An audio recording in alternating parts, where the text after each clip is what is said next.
Barlasser in the midfield, Birksog, Josh Coburn, Isaiah Jones all in support of Alex Gilbert in the Middlesbrough attack. And for Leeds, Carl Darlow gets a run. The former Newcastle goalkeeper are about to get underway. Byram, Roden, Vuber and Junior Firpo the back four. Ampadu with Rothwell in the middle. Pirro, Aronson, Gelhardt in support of Patrick Bamford. Bamford, who did score against Middlesbrough the last time these sides met, the 4-3 game in April. We're underway, the roar of the Elland Road crowd. Leeds will play from left to right as we look down. Roden passes it to his left-hand side to Vuber, who's making his first Leeds United appearance since May 2023. So well over a year for him. Leeds holding onto possession on the edge of their own penalty area. Darlow wearing sky blue away to our left-hand side. And Roden rolls it back to the goalkeeper, who only made 4 appearances for Leeds across all competitions last season, which was his debut campaign at the club. Middlesbrough yet to get a touch as Roden rolls it back to the goalkeeper once again. Recent seasons stretching back to the Bielsa times, it's often been hell for leather for Leeds. They just throw everything at it. This appears to be a more measured start today. Still inside their own half. The ball is passed back by Sam Byram into Ethan Ampadu. Leeds, of course, who sold Archie Gray this summer, and Ampadu was the only Leeds player to appear in more championship games last season than Archie Gray did. Roden again, and still inside the final third. And really, as they push on with Vuber coming in, Paul, you've noticed that Leeds starting with a back three today. Well, it's looking that way. Early on in possession, I was really surprised at how high the two fullbacks were. Immediately, Leeds had possession, and Sam Byram and Firpo, they're on the halfway line, pushed really far. But then when they get possession, Ampadu just drops into the middle of Wober and Rodon. And at the moment, when they're in possession, it's looking like a back three. But now they've lost possession, the two fullbacks drop in, and Ampadu goes back into midfield. Very, very fluid from a 3 to a 4 in possession and out of possession. Throw in for Middlesbrough. Dykesdale will take it, the former Charlton player. He was sent off against Leeds in the Championship last season. And then a stretch by Joe Rothwell does keep the ball in play on the far side. Rothwell, who's joined on loan from Bournemouth. He played with Southampton in the Championship the second half of last season and did well. Middlesbrough will be keeping their eye on him today. Right, here is possession on the right-hand side for Sam Byram, who's 31 now. Played under the Leeds coach Daniel Farke at Norwich in the past. Is patient from Leeds as they play it across that back three again. Joe Roden. Byram on the right-hand side over the halfway line. Gelhardt's made a run ahead of him. Here he is, 10 yards inside the penalty area. Low ball to the feet of Pirro. Can't quite take it with him. Chance though. Firpo! What a save! Point blank. 7 or 8 yards out. Junior Firpo tried to play it low, and Sol Bryn, with his first touch of the ball, makes a wonderful one-on-one save. Well, that'll do the goalkeeper's confidence no end of good. Sol Bryn coming in tonight into the competition. Firpo on the left-hand side comes in at the far post, gets the ball out of his feet, but Sol Bryn closes the angle down. Firpo hits the ball straight at the goalkeeper, spreads himself. Here come Leeds again. Firpo tries the toe poke inside the penalty area. Not one of the most renowned goal scorers for Leeds United, Junior Firpo. He's only ever scored 2 goals for the club. He's had their first 2 chances tonight. 3 minutes played, Leeds 0, Middlesbrough 0. And he should have 3, Conor, shouldn't he? We're watching the replay now. He gets a really good opportunity. 6 or 7 yards out. He just can't get the ball from under his feet. His first touch is poor. It gets stuck under his feet. Goalkeeper does really well. He spots that, closes the angle down, spreads himself, makes a really good block. But if that's anybody else other than Firpo, Leeds are 1 up. Sol Bryn, who is 23 years of age, this is his Middlesbrough debut. He's been in the squad for quite a few seasons, went out on loan, was at Queen of the South, Swindon, Leyton Orient last season, but getting his chance here from Michael Carrick to start in the EFL Cup tonight away at Elland Road. Now, Middlesbrough haven't had a touch of the ball inside their opponent's half yet, as the ball is played back by Aidan Morris into his own half. Daniel Barlasser, low ball forward towards Birksog, but he's not able to hold on to it, and it's an energetic Joe Roden who comes charging forward, gives it to Gelhardt into the penalty area, tries to get it onto his left boot, runs into trouble though, and I think it was Johnny Howson who guided it away from him just as the Leeds United player was hoping to get a shot away. Fast pace of the game now as down the other end come Middlesbrough. Birksog into the penalty area now. has a shot right-footed, goalkeeper guarding the near post, and it ricochets out for a corner. End-to-end at Elland Road, 0-0. Bergzog does absolutely brilliantly there. All he does is he's 30 yards out from goal. He just lets the ball run through his legs. Sells Max Rober a huge dummy, gets himself through on the angle with Carl Darlow. Strikes, Carl Darlow goes down into the K position for the goalkeeper at the near post. He's blocked the space, but he's fortunate. It hits the near post. The goalkeeper just gets a little touch on it. He goes out for a corner. I love that. The goalkeeping terminology, the K position. Trying to be descriptive, Conor. I like it. Because as soon as you say that, everyone knows what you mean. The shape of the legs. Here comes the delivery. The corner from the right-hand side. Free header. Guarded just wide. Josh Coburn flicking it on. It took a touch off someone else on the way through. Coburn, who got 5 goals in the Championship last season. And Middlesbrough with their first proper 2 attempts at goal here. And that one just goes offside. Goes wide, sorry. In those two minutes, it shows exactly why Leeds United concede so many goals. Such a simple corner there from Middlesbrough. Coburn makes a great run across the near post. Gets kind of half of a flick on it. It's neither a shot nor a cross, but it just drops wide of the far post. Middlesbrough had bodies in there. They could have gone one up. Yeah, Leeds, who had the second... hang on, we'll come back to that in just a moment, because Roden is coming over the halfway line here on the right-hand side, just held up by Josh Coburn. He'll roll it back to Ethan Ampadu, dropping in between Roden and Wöber. Wöber, the Austrian, who spent last season on loan at Borussia Mönchengladbach. He played at Euro 2024 in Germany with Austria. Now, this is Patrick Bamford into the penalty area, holding off Johnny Howson. Firpo with an uncertain touch on the far side, and Middlesbrough should have been able to clear it. They'll get a second attempt here. Howson's got to spin away from Joel Pirro, does well, rolls it back to Matt Clark. Borough play their way out of trouble. Eventually it's launched by Lucas Engel long into the Leeds United half and all the way through to Carl Darlow. Really interesting to watch this Leeds United back 3 in possession. They're doing it again as we speak. As soon as Carl Darlow gets the ball, Ampadu drops into the middle of Rodon and Wöber, and the 2 fullbacks go so high, which causes Middlesbrough a problem. Sam Byram and Junior Firpo over the far side. They're almost playing as wingers when Leeds are in possession. This is 5 Live for the BBC. Return to the Premier League coming up in the next few days. Our pick of the matches on Saturday will be Arsenal against Wolves for the 3 o'clock games. We'll bring you full commentary of West Ham against Villa on 5:30. You'll be at the Arsenal game, Paul? I am, sir. Yes, I'm making my Premier League debut on Saturday at one of my favourite places. Excellent. Roden here plays the ball across to Max Wöber, and he comes a good 20 yards into Middlesbrough territory before laying it off to Junior Firpo, who played international games for the Dominican Republic over the summer. Dominican Republic, who tried to call Junior Firpo up to play in their Olympic team in Paris in recent weeks, but Leeds, as you can imagine, were having none of that with the start to the season coming immediately off the back of it.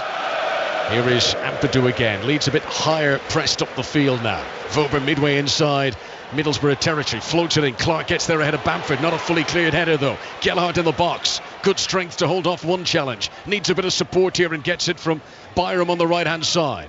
Byram to the edge of the penalty area. Middlesbrough have pulled all 11 players back behind the box here. Leeds hold on to the ball, but they're back near the centre circle now, and Firpo will turn and roll it back into his own half to Wöber once again. Leeds 0, Middlesbrough 0. Carabao Cup this Wednesday evening on 5 Live for the BBC. Here is Ampadu, former Chelsea player. Left-hand side of the field as Leeds come forward. He's asking a lot of Junior Firpo here. And good pace tracking back from Isaiah Jones, who beats Junior Firpo to it. And the cheer of the crowd is because he doesn't clear it very far away. It goes out for a Leeds throw. Level with the edge of the penalty area, they are attacking. That's very good defensive play by Isaiah Jones down the middle to the right-hand side. It's a good ball by Ampadu, puts Junior Firpo in behind. But Isaiah Jones, he's not afraid to do the defensive side of things. You know, he learned his trade in non-league football. It's taken him a while to create the player that he is now, if you like. But I think that the hard work is a huge part of his game, and he showed there the defensive side of his game is on point. Chances at both ends in these early stages. Big opportunity for Junior Firpo for Leeds. Big opportunity for Delano Bergsog for Middlesbrough. Bergsog, the new summer signing for Mans. He was on loan at Huddersfield last season. Gelhardt plays a good ball back into the centre circle here. Leeds playing from left to right in white. Middlesbrough in red with that white stripe across their chests. Gelhardt with the blue boots. Plays it forward towards Byram, gets the legs hacked out from underneath him by Matt Clark. And this is a promising position for a Leeds United free kick. It's not a shooting position, it's level with the penalty area right hand side, but this should be a good angle to deliver into the box. Really good opportunity. It looks like Joe Rothwell's going over. It's going to be a right foot out swinger. but it's down this right-hand side. You look at the front three in behind Patrick Bamford, Aronson, Pirro and Gelhardt. We wondered how they would line up, and Gelhardt started on this right-hand side, so he's cutting in on his left foot. Aronson's on the left-hand side, cutting in on his right foot, and that's what put Sam Byram in there and got Leeds this free kick in a really dangerous position. Middlesbrough, remember, reached the semi-final of this competition last season, beaten by Chelsea. Joe Rothwell has got to take it, number 8 on his back. Most of his teammates are back post from where he's going to send this. Right-hand side as Leeds come forward.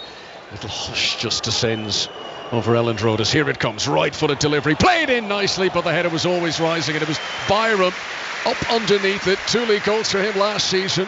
Scored against Hull in April, couldn't keep that one down. Well, that's a decent delivery. Byram just jumps too early, just can't get over it. Gets underneath it, but goes over the bar. An opportunity for Leeds from set play. Good delivery by Joe Rothwell. Middlesbrough fans are housed behind the goal that their team defend in this first half. That looks to be a foul on the far side by Brendan Aronson, and a free kick is awarded to Middlesbrough, right full back position for them. This is the 65th year of the League Cup. It began in the early 60s. Liverpool, of course, the reigning holders. Jurgen Klopp's last trophy as manager at Anfield. Middlesbrough come up to the halfway line here. Josh Coburn, who missed the final 3 months of last season with a groin injury, unable to make it stick, and under pressure from Leeds United defenders, he gives up possession. And it's back again with Joe Rodon, Max Wöber midway inside the Leeds United half. Paul Robinson. Yeah, it's an interesting game the way it started. It's very, very you have possession, we'll have possession. Middlesbrough quite happy to let Leeds have possession deep in their own half. When, like I say, they drop into that back three with Ampadu slotting in alongside Wöber and Joe Rodon. It's very, very pedestrian-like at times, and Leeds now, they run the risk of giving away possession because Middlesbrough do spring the trap. They set the trap, they let Leeds have possession, but they go so far, and then they'll close them down and they'll press, as they've just won the ball back now. Yeah, Bergsock was fouled right up against the touchline. Free kick to Middlesbrough, still 0-0 here at Elland Road. Let's check in at the MKM Stadium. Hull against Sheffield Wednesday, who scored early tonight. Here's the latest from Chris Coles. 27 minutes in, Hull 1, Sheffield Wednesday 2. 3 goals, all from defensive errors, and mistakes continue to litter this game. Both sides playing haphazardly out from the back, making it a very exciting watch. Hull 1, Sheffield Wednesday 2. Thanks very much, Chris. 31 years ago, Sheffield Wednesday got to the final of this competition. Here come Leeds, attacking down the right hand side with Joel Pirlo, trying to get into the penalty area, gets to the byline. Aronson tries to pull it back, and very calm, very collected defending by Barlasser, but mind you, maybe too calm because he hasn't fully cleared it away. Rothwell couldn't get a firm touch on the edge of the penalty area, and eventually it is hacked clear and away by Alex Gilbert. Still 0-0 here. Let's check in at Plymouth against Cheltenham. John Akers. 0-0, and we've had 27 minutes here. Conor Hardy's had a couple of efforts towards goal for Plymouth, who've been on top. Ben Wane's had a goal disallowed for an offside. Cheltenham haven't been too bad when they've been in possession, but it's Plymouth 0, Cheltenham 0. It's John Wayne in his first home game in charge, having seen his team lose 4-0 on Saturday, so a big game there. We'll keep you up to date with events at Hull and at Plymouth as the evening progresses. As Middlesbrough come forward here at Elland Road, still 0-0. This is the first round of the League Cup, and a free kick for a foul on Josh Coburn, who was challenged from behind by Wöber. That's one thing that he does well, Coburn. He leads the line. He's playing up there quite isolated on his own. He's looking for support from Jones and Bergsorg when they've got the possession, but he wins his team a decent foul in a good area. Isaiah Jones, supported by Bergsorg on the far side. Ball goes straight to Wöber. And Rothwell is a little bit lucky. His first touch was weak. It could have been nicked away from him by Gilbert, but he was able to get a second touch, and then the ball had actually gone out of play there before coming back in again, so that will be a throw-in to Middlesbrough on the far side. Middlesbrough's winning goal of the weekend, scored by Emmanuel Latte-Lath, who's not in the starting 11 this evening. He is on the bench, and if you include the back end of last season, he has now scored in 7 games in a row for the club. So Middlesbrough fans, if required, emergency break glass and all that, they will be hoping that he could be an element to bring on in the latter stages of the game. But given that Borough play early kick-off on Saturday, Michael Carrick will be hoping they don't need him tonight. And he'll be hoping that he can keep hold of him. You look at the last couple of seasons, the players that Borough have lost, he's a real goal threat for them, especially at international level as well. He scored a fair few goals for the Ivory Coast. Looks like a real player from Atalanta. Had a couple of loans, but he looks to have found a home at Middlesbrough, certainly last season anyway. Dijksteel up from right back. No room to send a cross into the penalty area, but he was on the edge of the Leeds box. He'll get it back again here now. Junior Firpo coming over to try and control of the passes. A poor one.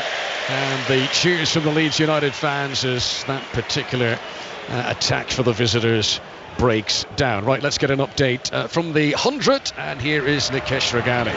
Yeah, where the Trent Rockets men are chasing 151 to beat the Oval Invincibles here in Nottingham. They're off to a good start as well, thanks largely to Alex Hales, who has opened the innings. He's 28 from 18 balls. Joe Root is at the other end. There's 71 balls remaining. They need 114 still to win. They've still got 9 wickets in hand. Thanks very much. Leeds United 0, Middlesbrough 0. The Carabao Cup on the BBC. Coburn thought he could be through, but the referee's whistle is blown, and he had fouled Ampadu. That was after a pass out from the goalkeeper, Darlow. Coburn fouling Ampadu, but for a moment thought he was going to be in to shoot. Yeah, he just catches him there, and Ampadu had his back to us from where we are in the commentary position. He's looking away from us, so you couldn't really tell that Coburn, whether he caught him or not. I thought he was through, but there was no protest from Josh Coburn, so he obviously did catch Ampadu. Now, I know, Paul, you were virtually first choice throughout your career, but what's it like for these keepers tonight coming in when they know they're not first choice? They're being sort of given the chance of the cup competitions. Is there a freedom to that, or is there a pressure? What do you think? I think there's a huge pressure. I think because as a number 2, if you're not a youngster just making your way in the game, there's not many number 2s that are happy to be number 2. Everybody wants to play, and Carl Darlow's had an extremely good career. I think with Melier at the moment, there is question marks over him for the first goal, especially on Saturday. His confidence, he's a confidence goalkeeper, Melier, and I think Darlow needs to keep himself fit, keep himself sharp, because at any point the manager may turn to him in this season. But it's difficult as a number 2 goalkeeper. You know you're not going to get given that opportunity that often if the number 1 goalkeeper's not playing, if he's playing very well. Yep. Carl Darlow in goal for Leeds tonight. Sol Bryn making his Middlesbrough debut down the other end, and Bryn has made the best save of these opening 16 minutes we've had at Elland Road this evening, as Vubar sort of half volley plays the ball back soft and gentle to Darlow away to our left hand side. This is Joe Rodon, who was on loan at Leeds last season from Spurs. That move has been made permanent now. Vubar clips it left-footed forward, can't get it over Johnny Howson. A little bit of a mix-up between Howson and Clark, and Bamford tries to run in, but then he fouls Dykesdale, and that will be a free kick to Middlesbrough, right full-back position for them. It was just clumsy by Patrick Bamford, wasn't it? Dykesdale was running away from goal, the ball was going nowhere. I think Patrick Bamford, he was trying to get round him, but he just caught the right-back's heels. Gives Middlesbrough time to regroup, just put the ball down and regain possession in their own half. 0-0. Leeds, who've got a very strong record of progressing from this stage of the League Cup. Only once have Leeds ever lost a first round tie in this competition. That was when they went out on penalties against Doncaster 8 years ago. But by contrast to that, Middlesbrough have struggled at this stage in recent times. 3 of the last 5 seasons, Middlesbrough have gone out in the first round of this competition. Howson comes dribbling up from centre half, but then a poor pass straight to Junior Firpo, and Leeds, when they get possession, I always think back to the Bielsa days. In situations like that, an interception at the halfway line, it was pounce, it was go. This seems a slightly more cautious approach here from Daniel Farke. I say slightly, it seems a lot more cautious approach from Daniel Farke. It's a lot more measured, isn't it, when they regain possession. It's not immediately regain possession and then try and hurt the opposition. It's regain possession, get the structure, build from the back, pick your passes. Players pick their runs. Like I said to you beforehand, you look at the 2 fullbacks, you look where they are now. The centre half, Joe Rodon's got the ball. Both fullbacks are in advanced attacking wingers positions. So yeah, it's a lot more structured when they win possession back. Ampadu hoops it forward, and that carries all the way through to the goalkeeper, Sol Bryn. Cup competition tonight, of course, but Daniel Farke knows how to get the job done in the Championship. Won the title in this division with Norwich in 2019, bringing them up to the Premier League. And I was looking back today, he kept a very tight-knit team last season, Daniel Farke. There was only one other team in the Championship that made fewer changes to their starting 11 over the campaign. So while we have been discussing today how Leeds have got a strong squad and they're able to make all the changes tonight, when it comes to the cut and thrust of trying to get promoted, he tends to try to keep the same bunch of players involved week in, week out. Byram is challenged and fouled just down below us, and I think that's going to be a free kick. It went out off the field of play as well. It could have been a throw, but no, it will be a free kick to Leeds, right full-back position. Still 0-0 on 5 Live. Yeah, both teams seem quite comfortable, and we've had one really clear-cut chance from Junior Firpo, the good save from Bryn in the Middlesbrough goal. But other than that, all the play's been dictated in the middle of midfield. Both teams quite happy to let the other one have possession in areas that they're not going to feel that they're going to get hurt from. Leeds have it with Brendan Aronson, the much discussed American, back from his loan spell in Germany. Booed when he came on at the weekend, and then he responded in the best possible way with scoring a goal. And he might even have won the game at the very end as well, Brendan Aronson, and that'll be the one that have stung, because it would have been instant redemption had that gone in. But I think another goal tonight, and they'll be beginning to see the positive side of the American, the Leeds United fans. That's a good touch from Pirro to Aronson. Good burst towards the edge of the penalty area. Byram comes into the D, keeps it moving. Pirro, again, just not enough room for the shot. And Middlesbrough did well there. Through sheer weight of numbers, they smothered the space, and they just didn't allow the real estate required to pull the trigger there. All just a little bit narrow from Leeds United. Really good from Pirro, Aronson, Gelhardt, but those front three are playing kind of fluid, and they're moving in and out, but at times they're getting in each other's positions, and there they all gathered in the centre of the pitch and got in one another's way. Real Madrid are playing Atalanta this evening in the UEFA Super Cup final. It's 0-0 there. You can watch highlights of that game tonight on BBC television. BBC One at 10:40, and it's all part of the new deal, which you may have heard of, that this season you'll be able to watch Champions League highlights every week on the BBC, and you get full details of what's available on the BBC Sport website. Leeds have won themselves a corner here. Joe Rothwell goes across to the left-hand side to take it. Warm applause for the new recruit from the Leeds fans who are close to that area of the pitch. Borough, of course, have brought everyone back into their penalty area to defend. Solbrain, the goalkeeper, bouncing up on his toes. It's played in high. Clark jumps, skimmed the top of his scalp, and will go out for a Leeds United throw on the right-hand side. Rothwell wasn't able to pick out a teammate there. 20 minutes played at Elland Road. This is one of 3 games being played in the League Cup tonight. There was a whole host of matches yesterday.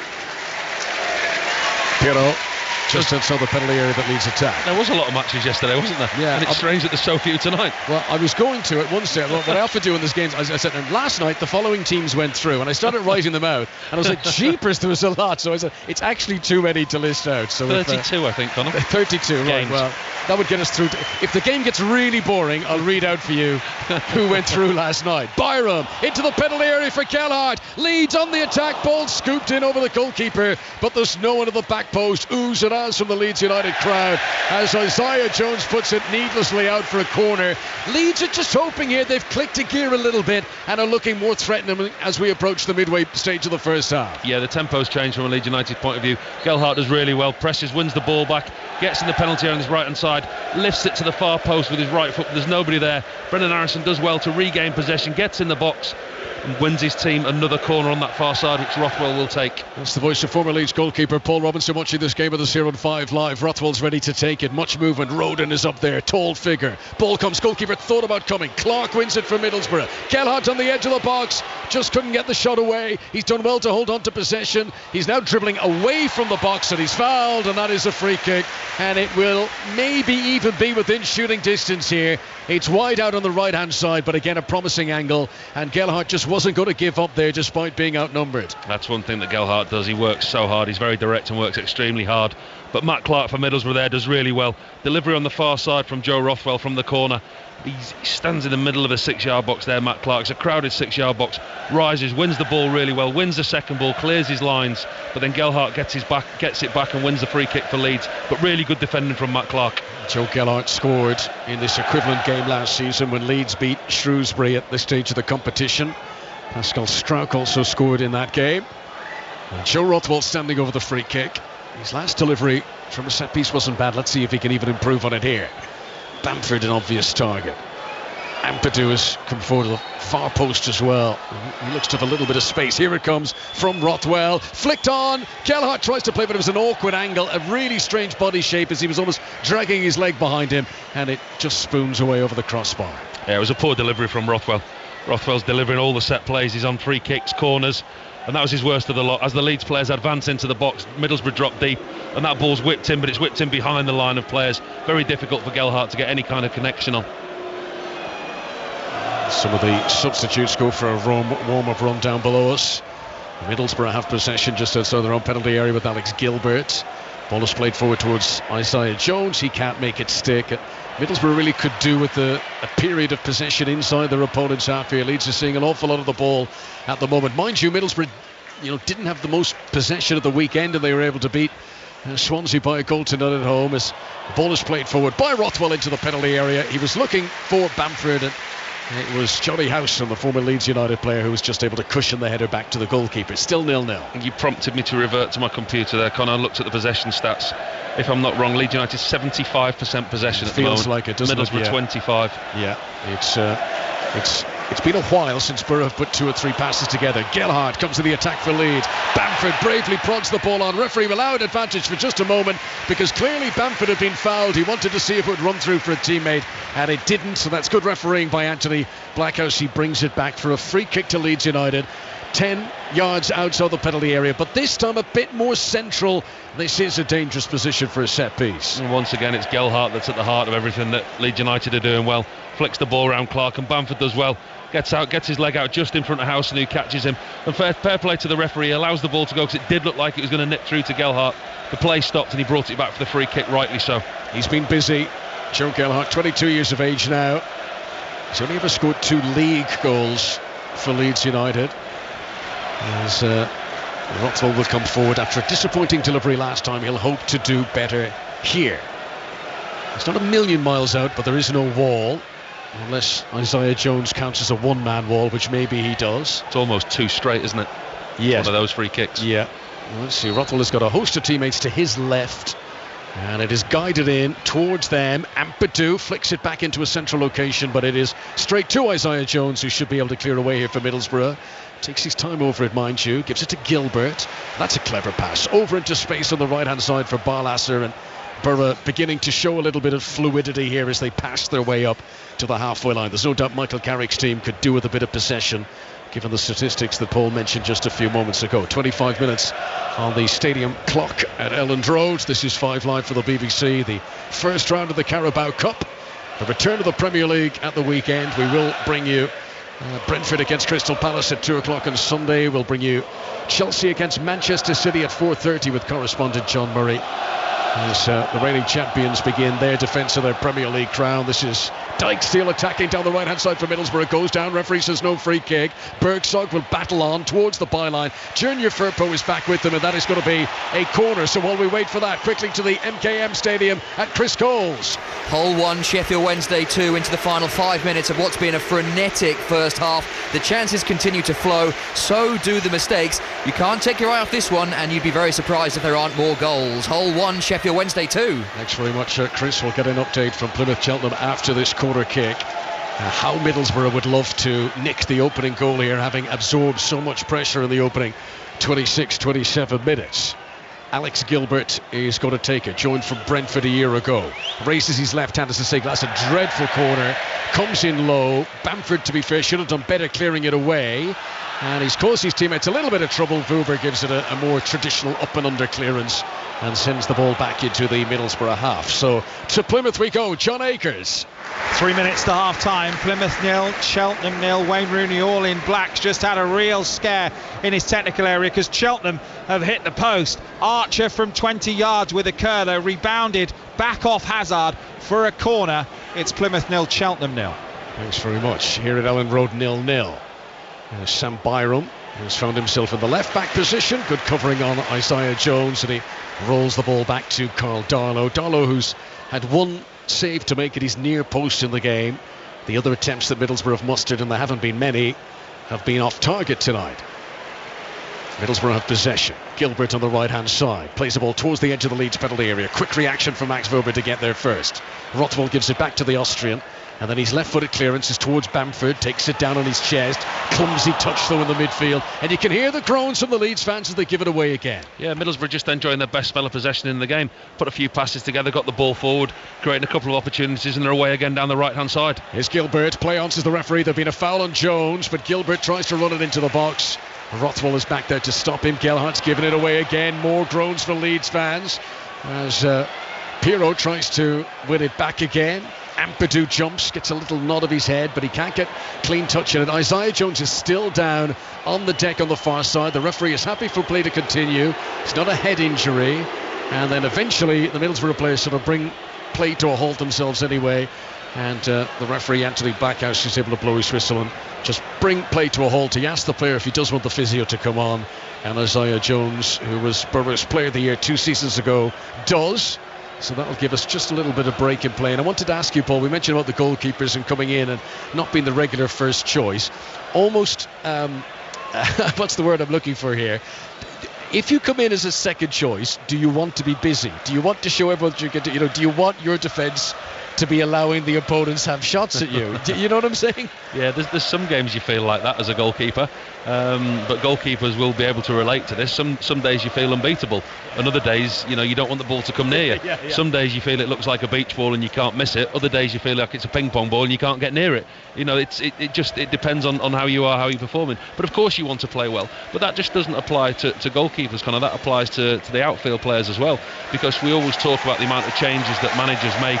And as you can hear by that round of applause, that's one Luke Ayling returning to Ellen Road. Yeah, Luke Ayling, always a popular figure in his time here with Leeds United. He's returned as a Middlesbrough player this evening, and he's gone for a warm-up jog, and he gets a really nice, warm round of applause from the greater majority of Leeds United fans. Big smile on his face, and he's returned to Ellen Road this evening. Isaiah Jones is just back up at his feet. Play not yet back underway. From 7 o'clock tomorrow on 5 Live, Aaron Paul will bring you a special programme. Looking forward to listening to this. It's looking back at Ipswich Town's rise to the Premier League ahead of the new season. Our first Premier League commentary of the campaign will be Saturday at 3 o'clock. Arsenal taking on Wolves. We will, of course, keep you up to date with Manchester United against Fulham, which is the curtain raiser on Friday evening as well.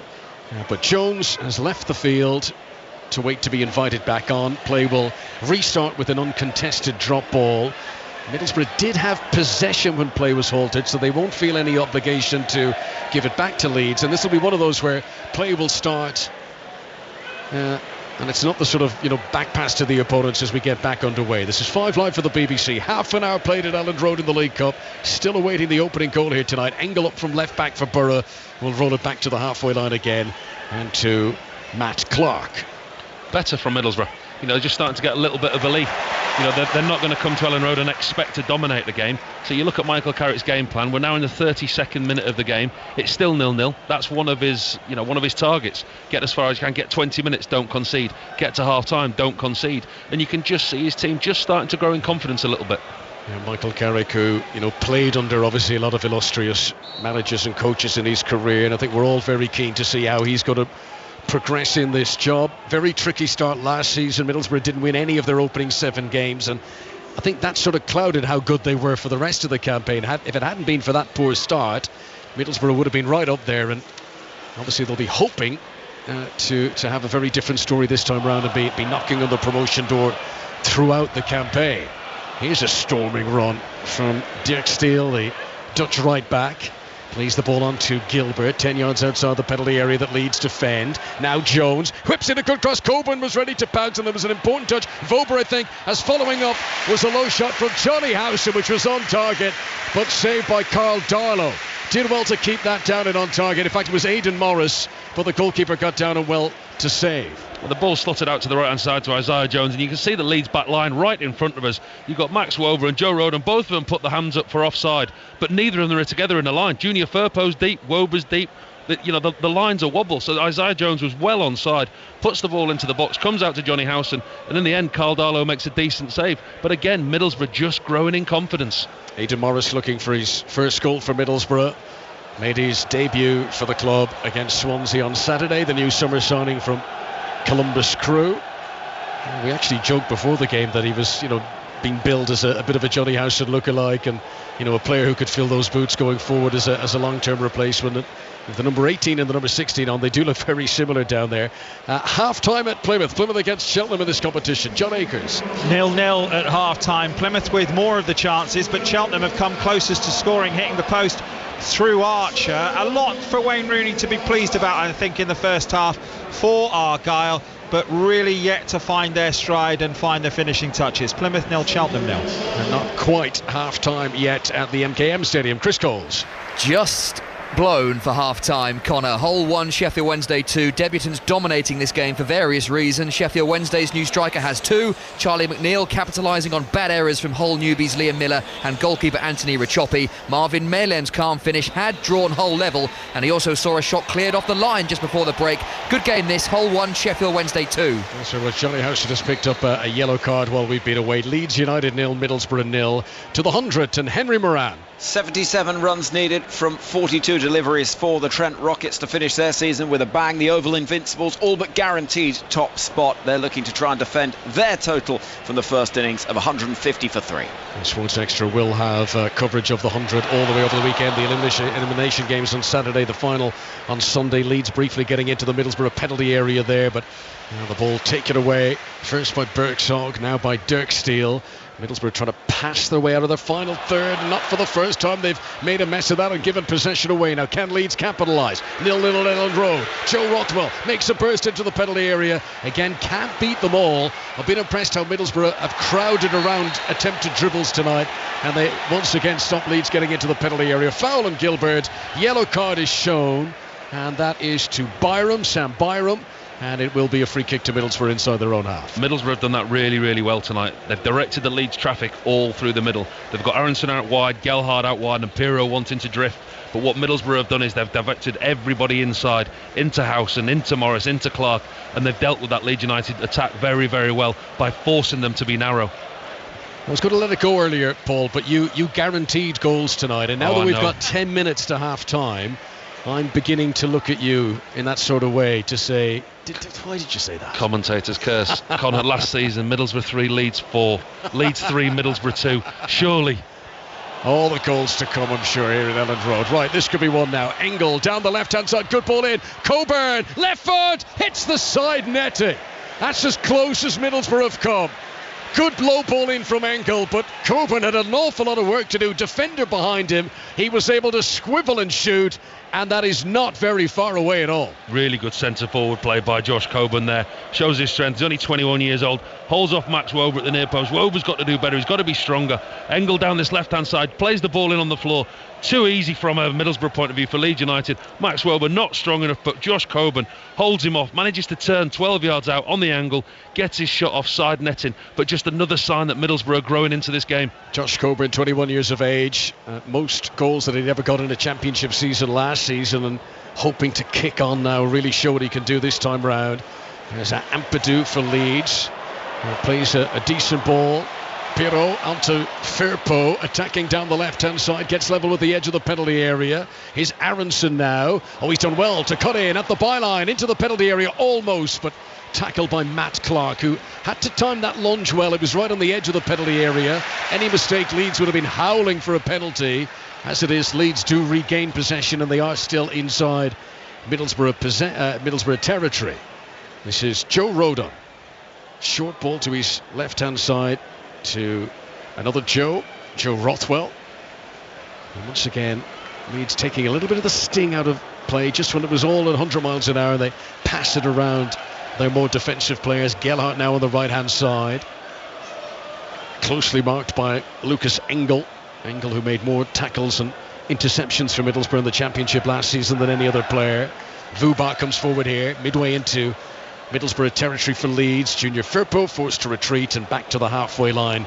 Leeds United go again. Yeah, very much backwards and sideways from Leeds at the moment. They've just entered a little bit of a period of a lull in the game, haven't we? Middlesbrough seem to be quite comfortable out of possession. You see the structure now with the back four, the two sitting in front, and from high up here on the gantry at Elland Road, you can see that they're quite happy to allow Leeds possession. Carl Darlow, the Leeds goalkeeper's got possession halfway into his own half, looking at a load of white shirts running away from him, trying to make some space. Middlesbrough's structure looks solid from up here. Leeds held to a draw here by Portsmouth at the weekend. They did win all of their pre-season games. They beat Harrogate, they beat Hanover, Schalke and Valencia. There was quite a lot of optimism in the build-up to the match on Saturday from Leeds United fans. There are very few injuries at the moment too. But that 3-3 draw was disappointing. Here's Bamford trying to get onto a through ball from Pirro, and it just bounces ahead of him and well grabbed by Solbryn, the Middlesbrough keeper. They created so many chances at the weekend though, Conor. I don't know if you saw the Leeds United game. I mean, there could have been 3 or 4 up inside 20 minutes. That crossbar away to our right hand side, I think it was hit about 4 times in 10 minutes. I think the opening Leeds goal was in the 10th minute, and they had hit the post twice by then. There's Bryn on his Middlesbrough debut, clears away. Trouble for Middlesbrough when they play it up to the central strikers, they're not sticking it, they're not holding on to the ball. Leeds immediately get it back every time. That was a bit careless from Rothwell. He looked and he could see that Isaiah Jones was in the path that he was about to pass it, and yet he passed it anyway, and Jones did intercept. But fortunately for Leeds, the Middlesbrough man wasn't able to hold on to possession, and it goes out for a throw-in on the far side. Junior Firpo to take, once a Barcelona player. Firpo gets it back from the throw-in, gives it back to the edge of the penalty area to Vubar, to the feet of the goalkeeper Darlow, who sends it right-footed up towards the halfway line. Joel Pirro with a high leg trying to control it, a high boot, and the referee didn't like that, and that is a free kick to Middlesbrough. Yeah, just catches Morris there, doesn't he? Morris just puts his head down to try and win the ball. I don't think Pirro knew much about it. He had his back to play. He just goes to flick it over his head, but over his right-hand shoulder. Aidan Morris just nicks the ball. Leeds United have got a proud League Cup history. They won this competition in 1968. They beat Arsenal in the final. In more recent times, Leeds reached the final in 1996. They were beaten by Aston Villa. Leeds fans, of course, the promotion to the Premier League is the firm focus this season, but they would love a good cup run as well, I'm sure. There's Howson. Clark have it at the back for Middlesbrough. Clark looks up, doesn't fancy a more advanced pass, gives the safe one to Engel at left back. Engel up to the feet of Bergsock. Bergsock rolls it back to where this all began with Matt Clark. Remember going to that 96 Cup final. I was a schoolboy here at Leeds United at the time, and they took us down to Wembley, and I remember getting beaten by Aston Villa. And then it all took off for you. And then ended up playing in the competition for the club, yeah. This is Clark into the feet of Aidan Morris. Clips it over, looking for Johnny Howson. That's a good ball for Dijksteel to go into the Leeds United half. Back to Gilbert, the blue boots. Now this is Barlasser, number 4 on his back out to the right hand side to Dijksteel. Promising build up from Burrow, but can they produce the key ball here? That's not it. Give it away to Rodon. Rodon, though, claims he was being fouled by Coburn and he couldn't comfortably clear away. Middlesbrough just rolled up their sleeves here. They're physically getting involved a bit more. Bergson, he's done well to wrestle possession away. Tries to break into the penalty area with Jones, and Byron was back there for Leeds. In comes cannoning Aidan Morris once again. Yeah, there's just a bit more bite about Middlesbrough at the moment. Snapping into tackles, aren't they? They're first to everything at the moment. They were quite submissive in the early part of the game, allowing Leeds United to have possession. But like I say, they've got better as the game's gone on, and they're just putting a couple of tackles higher up the pitch, which is giving them a little bit more encouragement that they can win the ball higher up the field and cause Leeds problems. Yeah, this time last season, Middlesbrough beat Huddersfield at this stage of the League Cup. They won 3-2 at the John Smith Stadium. That was this month last year.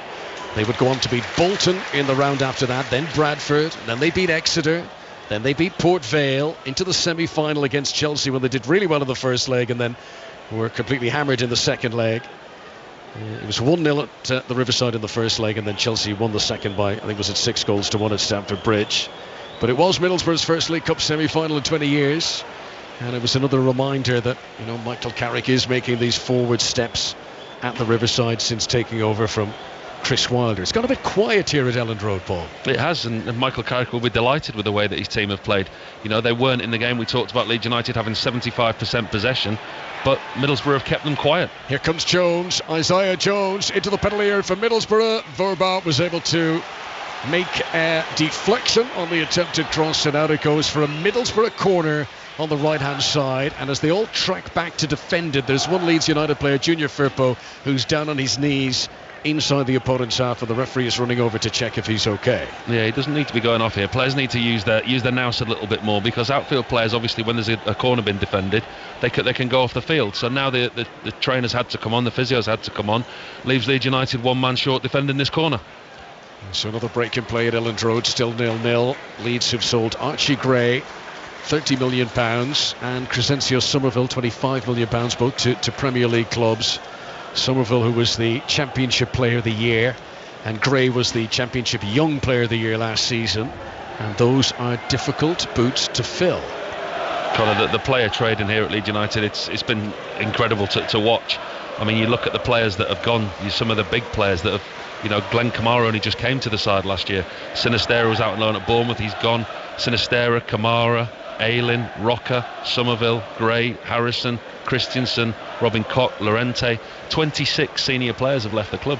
And when the club went down, the chairman came out, he's quite open, honest, and said, look, the investment's coming in from another sponsorship deal, got an investment coming into the club, but players are going to have to be sold. I mean, he name-checked Archie Gray pretty much at the end of the season, that he said that we're likely to have to sell him.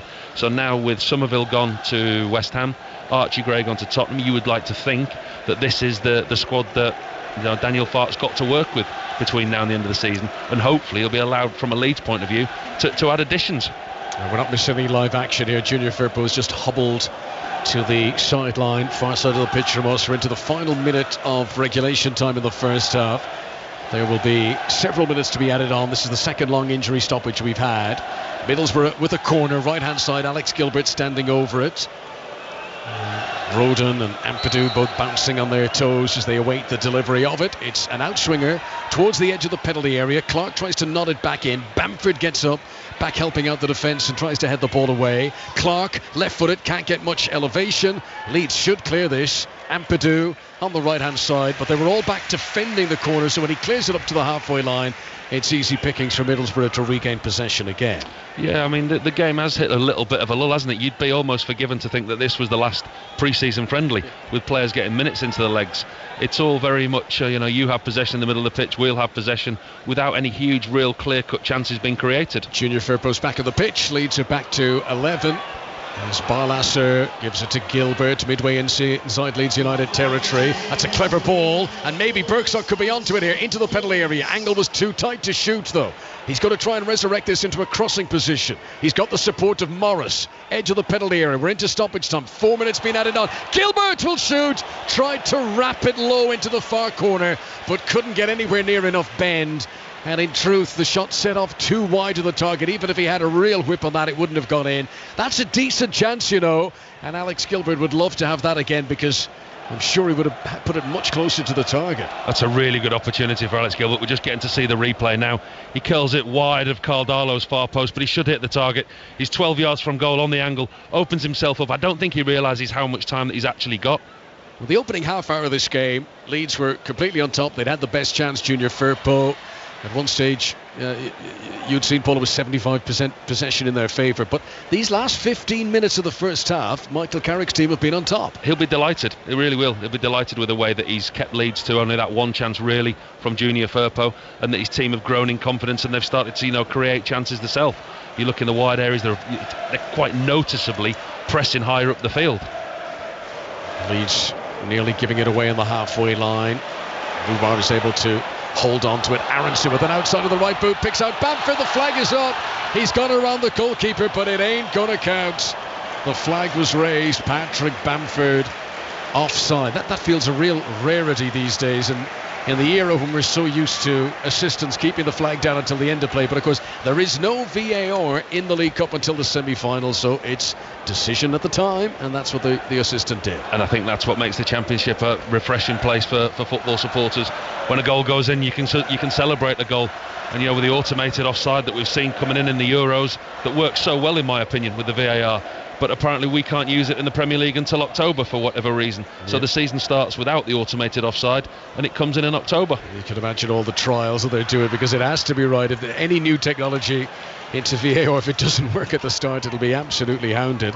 But in the League Cup this season, no VAR until the semis. This is 5 Live for the BBC on the very first round of the competition, the final which will be held, I think it's the 1st of March at Wembley.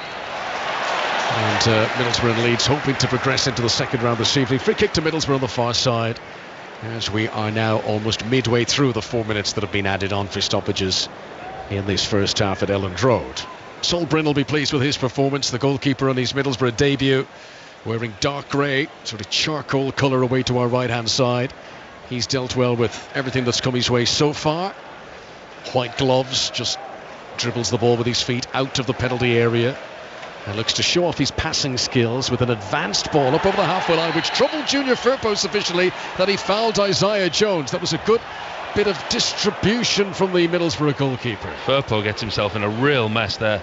9 times out of 10 it looks like you're going to play out from the back, but credit Bryn there. He goes long and he goes into Isaiah Jones, and he gets the wrong side of Junior Firpo, completely gets in the wrong position. Isaiah Jones gets in behind him and he leaves him. I mean, he's shaking his head, he's walking away shaking his head now, but it was a foul, and it was a yellow card for Junior Firpo. That is both fullbacks booked for Leeds United, which isn't an ideal scenario, as we've got 20 seconds remaining of the 4 minutes that were due to be allocated.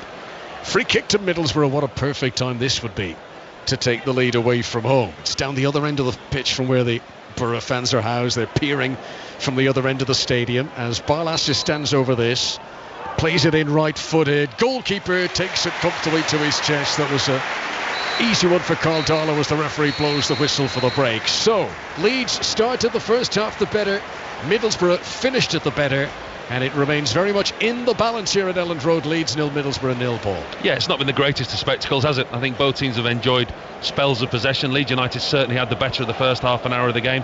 Middlesbrough defensively have been good, with Howson and Clark, the two centre-halves, keeping Gelhardt, Pirro and Aronson quiet.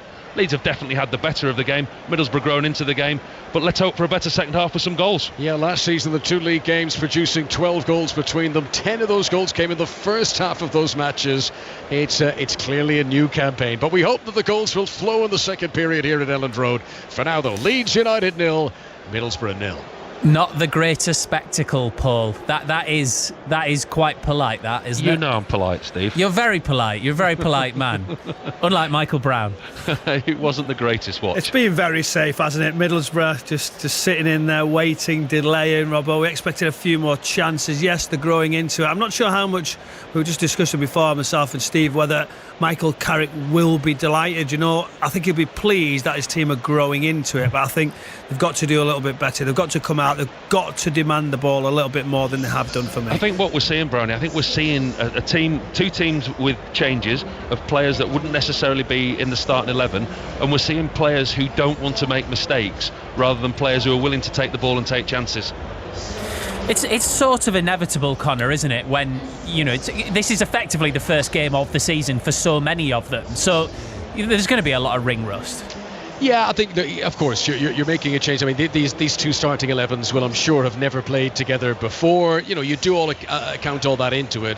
I always think football's down to taking the chances, though. You know, Junior Firpo had a wonderful opportunity about 10 minutes into this game. If he scores that, the big roar at Elland Road, the confidence boost for Daniel Farke, and I think Leeds could have grown from strength to strength. But as we well know, in this sport, you've got to take your chances, and if you don't, you so often regret it. And Middlesbrough were definitely creating the better chances towards the end of the first half. I like Josh Coburn. I know he's young, but he's got something about him. He's got a presence, and I'd like to see him get on the ball a bit more in the second half. Interestingly, there are reports that Middlesbrough have agreed a deal to sign Tommy Conway, a striker from Bristol City. So if that happens, then that's going to put a question mark over his future. Just out of interest, Conor, are you channeling your inner John Murray from the Euros? It's half time. Are you drawing up the penalty grid?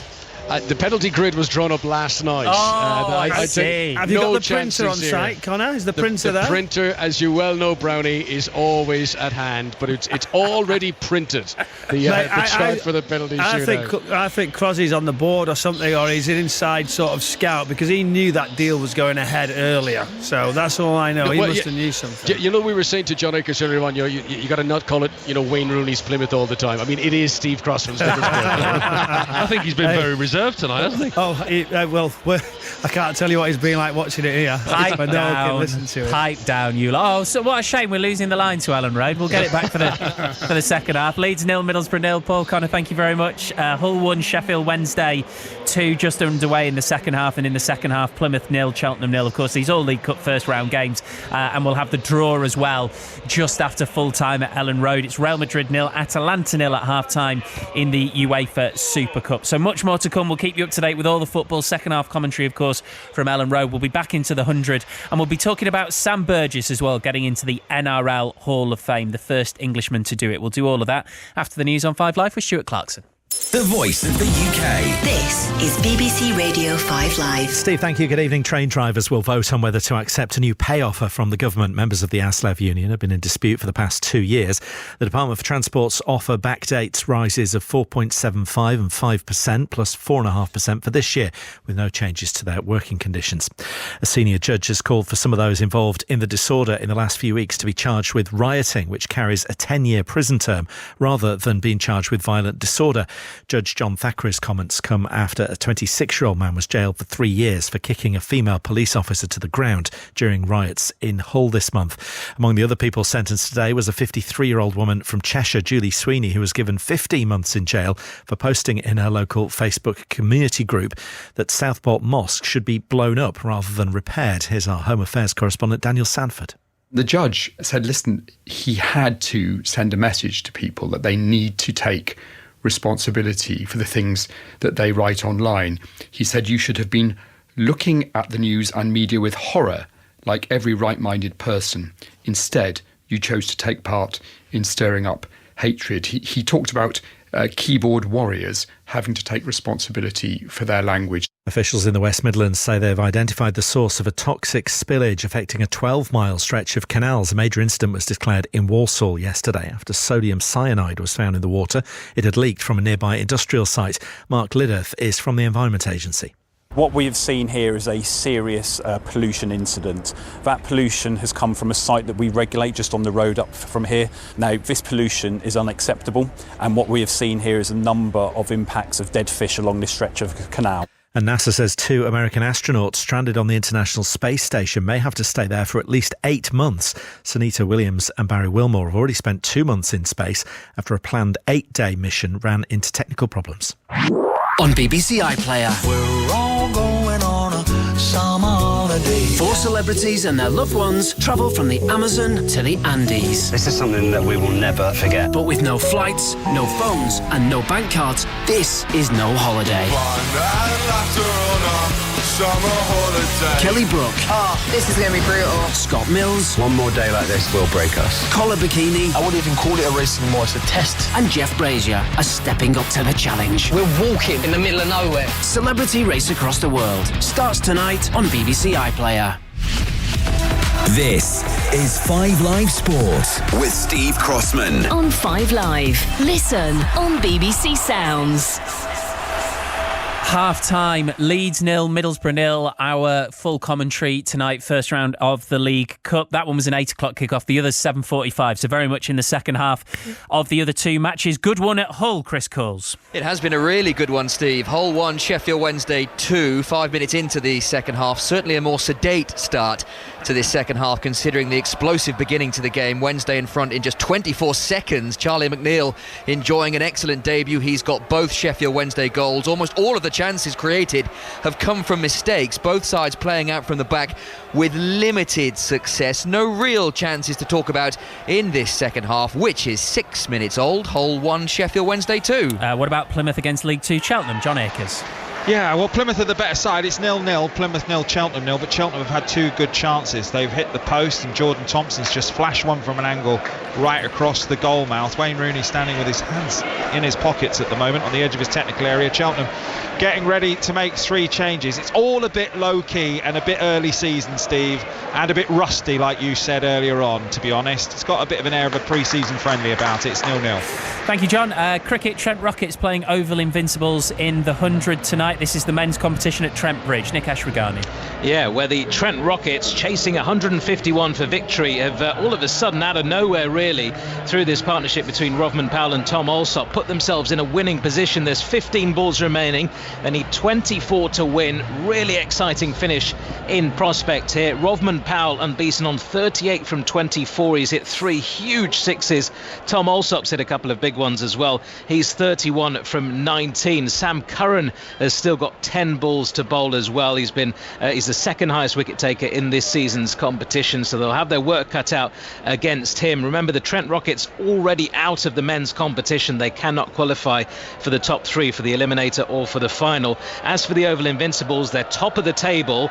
They're on 12 points. They need to win today to guarantee that they will finish top of the table and go straight through to Sunday's final. If they don't win tonight, if they end up losing this one to the Trent Rockets, then tomorrow's game at Birmingham becomes a little bit more interesting, and the Birmingham Phoenix can sneak through, not just get through into the top three with a victory. They could potentially go above the Oval Invincibles if they are to overtake their net run rate, because they'll be level on points. So still lots to play for within the men's group, but at the moment in this match, Trent Rockets need 23 to win from 14, and the home crowd is loving every minute of this. We do know a finalist in the women's competition, though. We do, yes. The Welsh Fire finished top of the group. They wrapped up victory today over the Southern Brave to guarantee their position at the top of the group.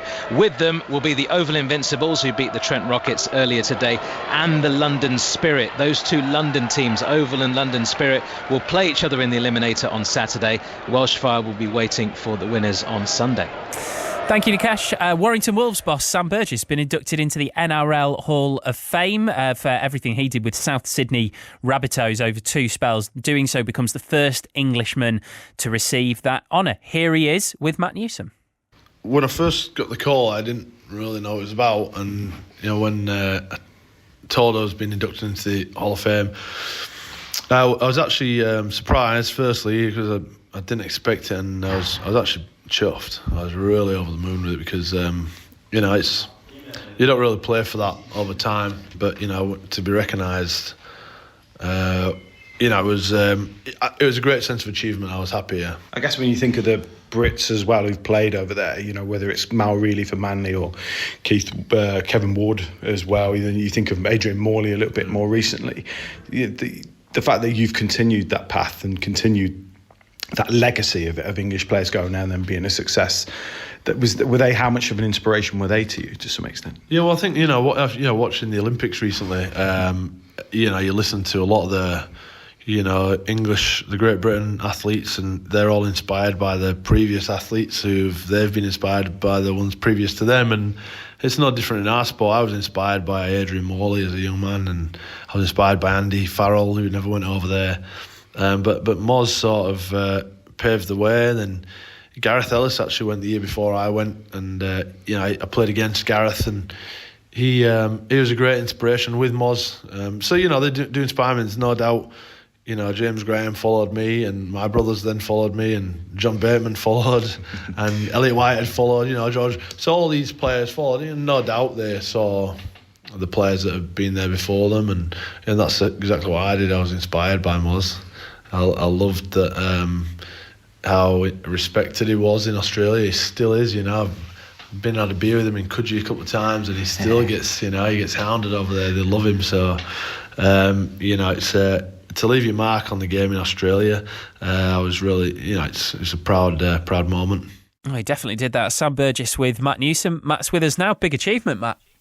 Yeah, absolutely. That list it's like an encyclopedia of the Southern Hemisphere's best rugby league players, from, the kind of founding fathers like Dally Messenger, Reg Gasnier of the sort of 60s era, Mal Meninga going into the 80s, Wally Lewis, and then kind of Brad Fittler and Andrew Johns. And the list that's just been added today kind of brings things a little bit up to date. So you've got that kind of Queensland spine with the likes of Cameron Smith, who played for Australia as well, Billy Slater and Cooper Cronk. And then added to that list as well is Sam Burgess, this Englishman who went down under and completely lit the competition up, just as a leader, a warrior, and a tremendous rugby league player. This is a difficult question, I appreciate, but you don't get these things just for spending a lot of time. You need iconic moments. So what is the seminal Sam Burgess NRL achievement, do you think? Yeah, there was the 2014 grand final is the one that stands out. But he himself says, we've got a Hollywood. Well, he was part of Souths for so long, he still sometimes calls them we, but, which is a little bit awkward now. He's Warrington boss. But as a South Sydney Rabbitohs player, 2014 grand final, breaks his cheekbone early in the game. It's his fellow Englishman James Graham who actually causes the injury. So he's playing with this puffed up eye. He battles through the pain barrier, leads his team to a first premiership since the early 1970s. and it's this iconic moment where he comes face to face with a club legend in John Sattler, but for whom in that era of the 1970s did exactly the same thing. He was caught by a late elbow, broke his cheekbone, and you've got these two icons of this club from the past and now the present that kind of embrace each other. And he says, Russell Crowe, the owner of the Rabbitohs, big Hollywood icon, he couldn't have written a script as good as that. And that moment, I think, just encapsulated Sam Burgess. It was like playing through the pain, playing through all the adversity, coming out on top as a champion on the field. And yeah, that moment, I think, will not be forgotten by anybody who's kind of ever sort of followed Australian Rugby League. I mean, he's got quite a bit on, so is he going to make the ceremony? Yes, he is. Right. Well, he's quite lucky. He's essentially Warrington, Simon Moran, their owner, and their chief executive, Carl Fitzpatrick, giving him the blessing. He's going to fly out after the Magic Weekend game against Leeds at the weekend.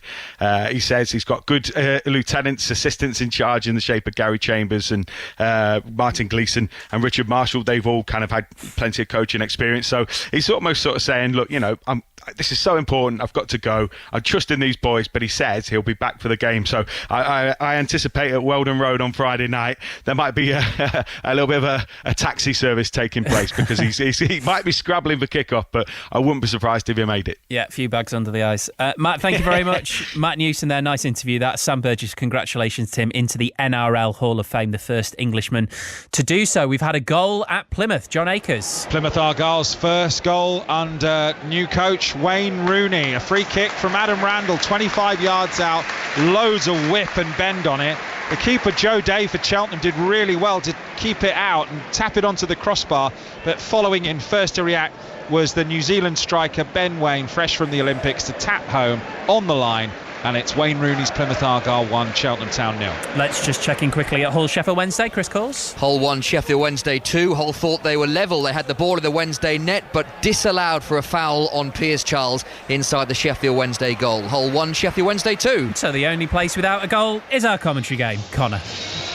And surely that's all about to change. Leeds United 0, Middlesbrough 0. The good news, Paul Robinson, is if this is level at 90 minutes, straight to a penalty shootout, which I'm a big fan of. Oh, huge fan. I mean, you saw during the Euros as well. I mean, how often do we get a good extra time? There's not a lot of quality. Sometimes we get the winners, we get the odd goal in extra time, but the quality, it's more of a team trying not to lose a game than a team trying to win a game in extra time. So I'm all for straight for penalties. Right, the back out. Leeds 0, Middlesbrough 0. Doesn't look to be any changes in personnel. Referee Anthony Blackhouse just waves at both goalkeepers. It'll be Middlesbrough to get this second period underway. They're playing from left to right as we look down in red, and attacking the end where their travelling supporters are housed, away to our right hand side. Alex Gilbert rolls the ball out to Isaiah Jones. We'll give you a full rundown of the teams in just a moment, after a first half in which Junior Firpo should have scored early for Leeds. A couple of decent chances. Birksall came close, Coburn as well for the visitors Middlesbrough, but no goals in the opening 45 minutes. Here comes Gilbert through the middle, 3-on-3 if they're quick enough here, Middlesbrough. Gilbert tries to take on Vubar. To be fair to him, did really well to hold up on the edge of the penalty area, but now a chance to drill it in low from the right hand side from Dirk Steele, and that's blocked away and out for a throw into Middlesbrough. Good start to the second half for Michael Carrick's team. Much better start from Middlesbrough. Dirk Steele down this right hand side, Isaiah Jones causing Leeds all kinds of problems, forward impetus right from the off, and you can see what Michael Carrick said to his team in there at half time. Have some belief. We've won challenges higher up the field, we can win this game, we can go and score a goal, and they've come out exactly how they finished the first. Saying that, they've just lost possession. Dirk Steele has given it away. Brendan Aronson tries to counter-attack, and across swoops Aidan Morris to make a challenge, and the ball goes out of play. Last touch off the Leeds player, and that's a throw into Middlesbrough. Right full-back position for them. One of Michael Carrick's assistants, Aaron Danks, left Middlesbrough in June. He's gone off to join Vincent Kompany at Bayern Munich, and Carrick brought in his brother Graham, who's in the past been in charge of Newcastle's underage teams, and he's come in now as one of the first team coaches at the Riverside for this season. Michael Carrick himself, who was part of Manchester United's coaching staff, and once briefly for 3 games was the caretaker manager at Old Trafford when the club sacked Ole Gunnar Solskjaer a couple of years back. more than a couple of years back now, 3 years back now. Doesn't time fly? Throw into Middlesbrough down below us. Dirk Steele gives it back to Johnny Howson, 36 years of age, up against his old team tonight. He made 225 appearances for Leeds in the past, scored 28 goals for tonight's opponents. Barlasser back to Morris. Barlasser was cut very late off the ball by Joe Rothwell, and that'll be a free kick to Middlesbrough inside their own half. It's the old one, Conor, isn't it? We need a goal. The game does need a goal. Opportunities have been few and far between. Defences have definitely been on top. Junior Firpo had that really clear-cut chance in the first half, but other than that, chances have really been at a premium. Middlesbrough haven't won an away game here at Elland Road since 2011. They've had 8 visits here without a victory, so it's not been the happiest of hunting grounds in recent times. As Junior Firpo, with the socks down low, clears it left-footed up over the halfway line, but too high for Bamford. And sweeping out of his penalty area, Sol Bryn, the young goalkeeper on his Middlesbrough debut, clears the ball away. Howson with the chest down. Morris to the feet of Clark. Spoke about Patrick Bamford, didn't we, at length before the game with Steve and Michael Brown in the studio. We talked about his impact and what role he has to play at Leeds this year. I'd be interested to see how many touches he's had in this game, because I don't think it's many. No, it really won't be. Middlesbrough playing it out from the back with Engel. Gives it infield to Daniel Barlasser, who joined Middlesbrough a year and a half ago. He was on Newcastle's books for many years, Daniel Barlasser. Clark back to the goalkeeper Bryn once again, and a bit of space now for Howson on the right hand side. Howson, number 16 on his back, just cruises unopposed up to the halfway line, rolls it low to the feet of Isaiah Jones. Back to Howson once again. No high press from Leeds. Happy for Middlesbrough to have it there on the halfway line. Now a bit of pressure applied on Gilbert, and he passes it back to the goalkeeper once again. It's almost who's going to flinch first, isn't it? Where's the first chance going to come? Who's going to get the first opportunity? Or which manager's going to make the first move? You look at the 2 benches tonight. Both benches are very, very strong, littered with players that started at the weekend.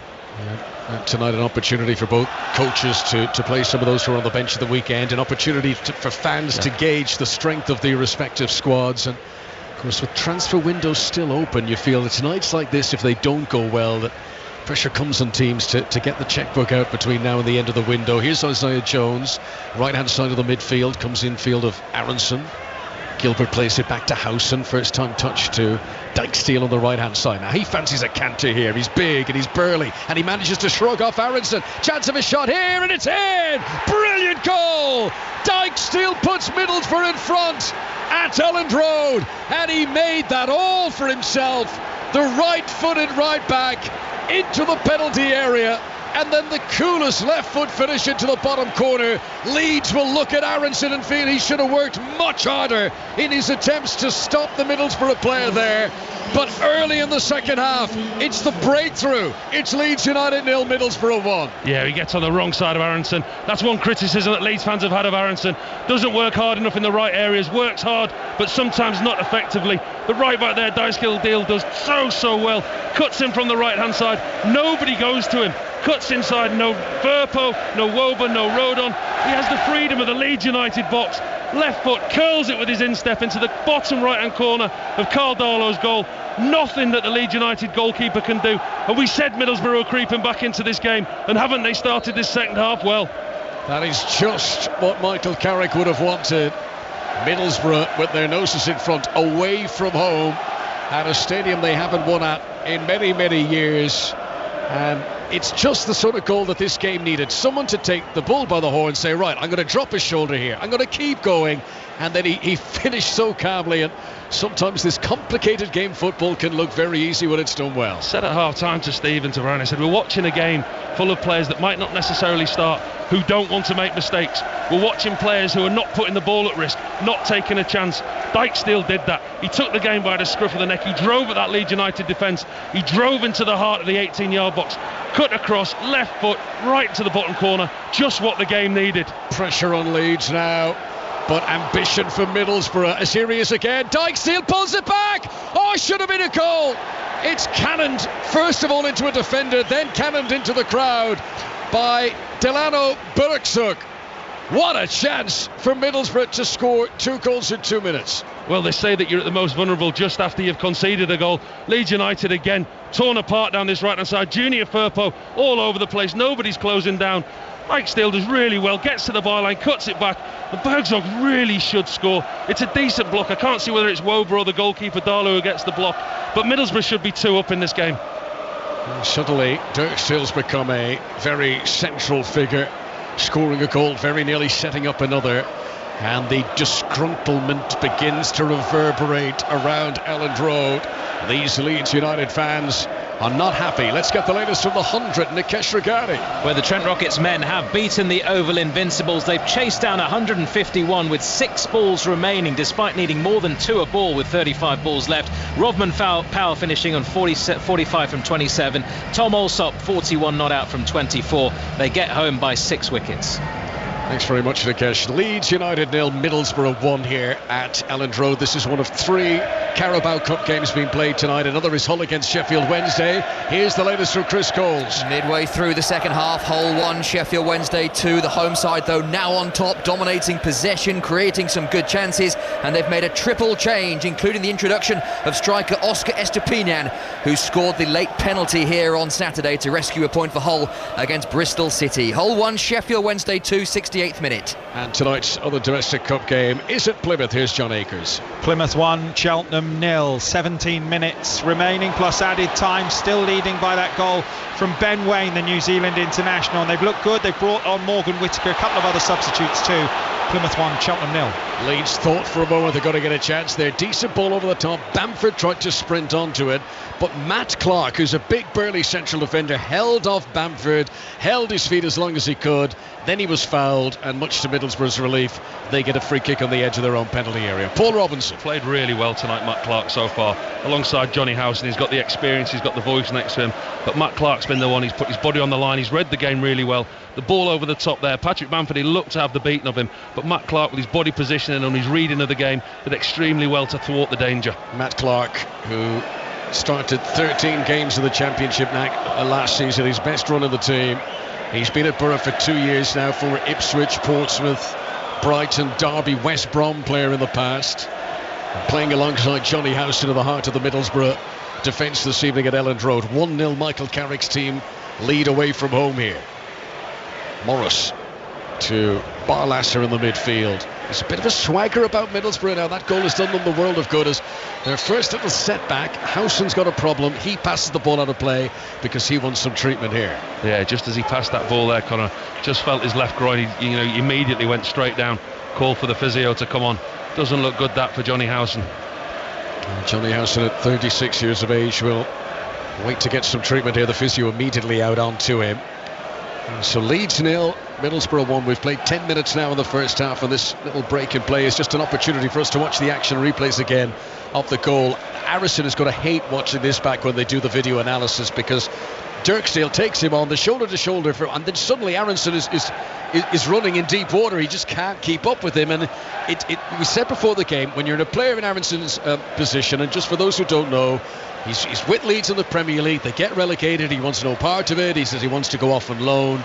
So he has his year in Germany. Then he comes back here and gets booed by the Leeds fans at the weekend. And what we were saying is, in this scenario, what the bare minimum you've got to put in is enormous work rate, and that didn't look well for Brendan Aronson there. He gave up, Conor. He gave up. He was tracking his man.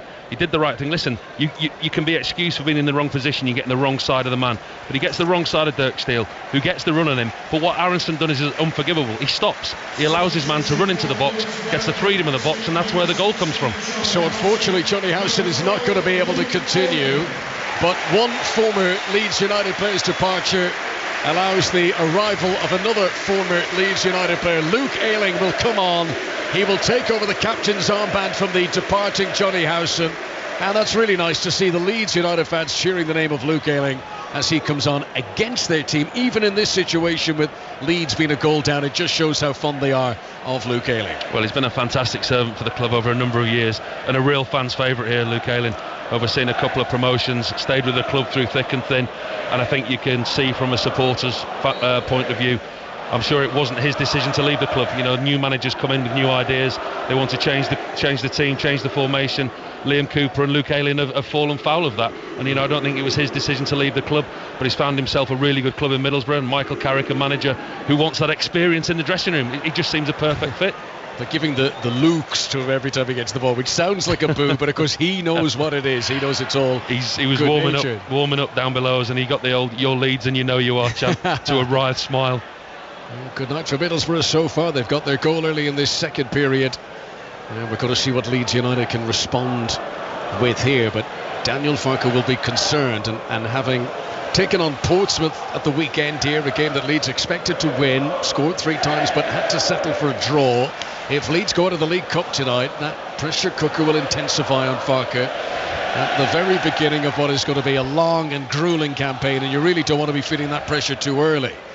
As Carl Darlow, the Leeds goalkeeper, sends it long and searching into the Middlesbrough half. Lucas Engel jumps and wins the header for Middlesbrough. Does well, tied up against the sideline on the far side to keep the ball in play. Then Aidan Morris, who made his debut for the club of the weekend, gives away possession. Joe Rothwell, recently arrived from Bournemouth, gets it back for Leeds. And here is Max Vubar inside the centre circle, rolling it to his right-hand side to Joe Rodon. Back to Vubar once again. Only now do Leeds come into the Middlesbrough half. And they won't stay there for long. Aronson is dispossessed easily.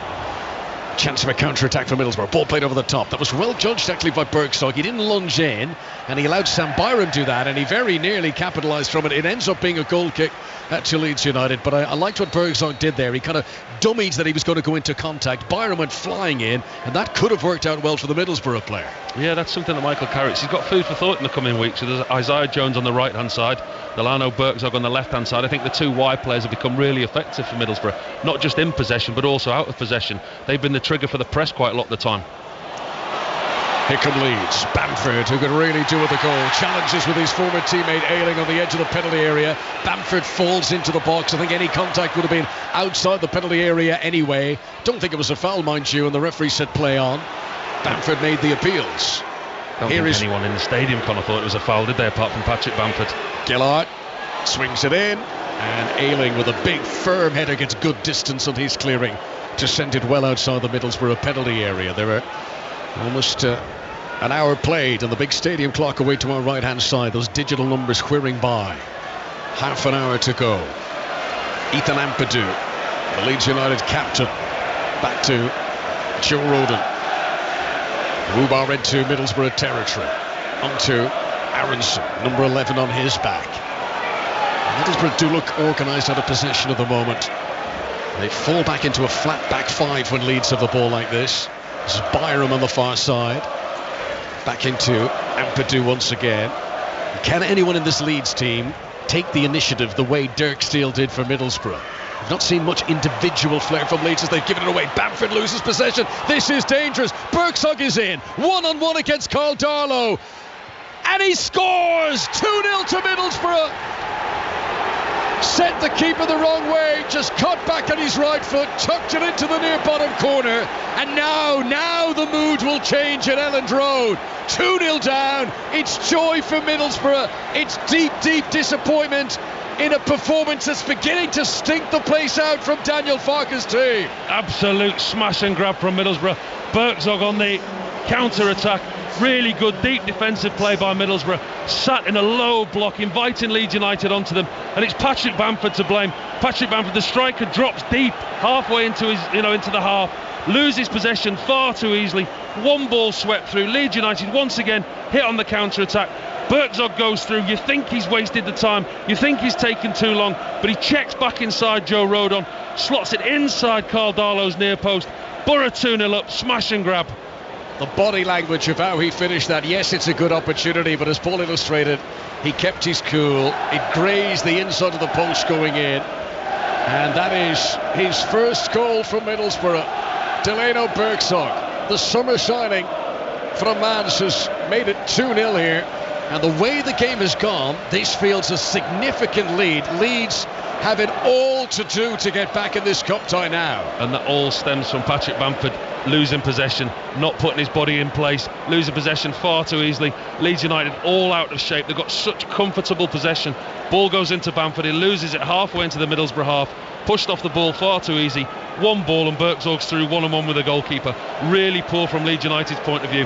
As you say, Conor, they've got it all to do now. We're going to expect some changes coming from Daniel Farke. But talk about, the alarm bells are ringing, break glass. Daniel Farke is about to make not one, not two, not three substitutes, not four substitutes.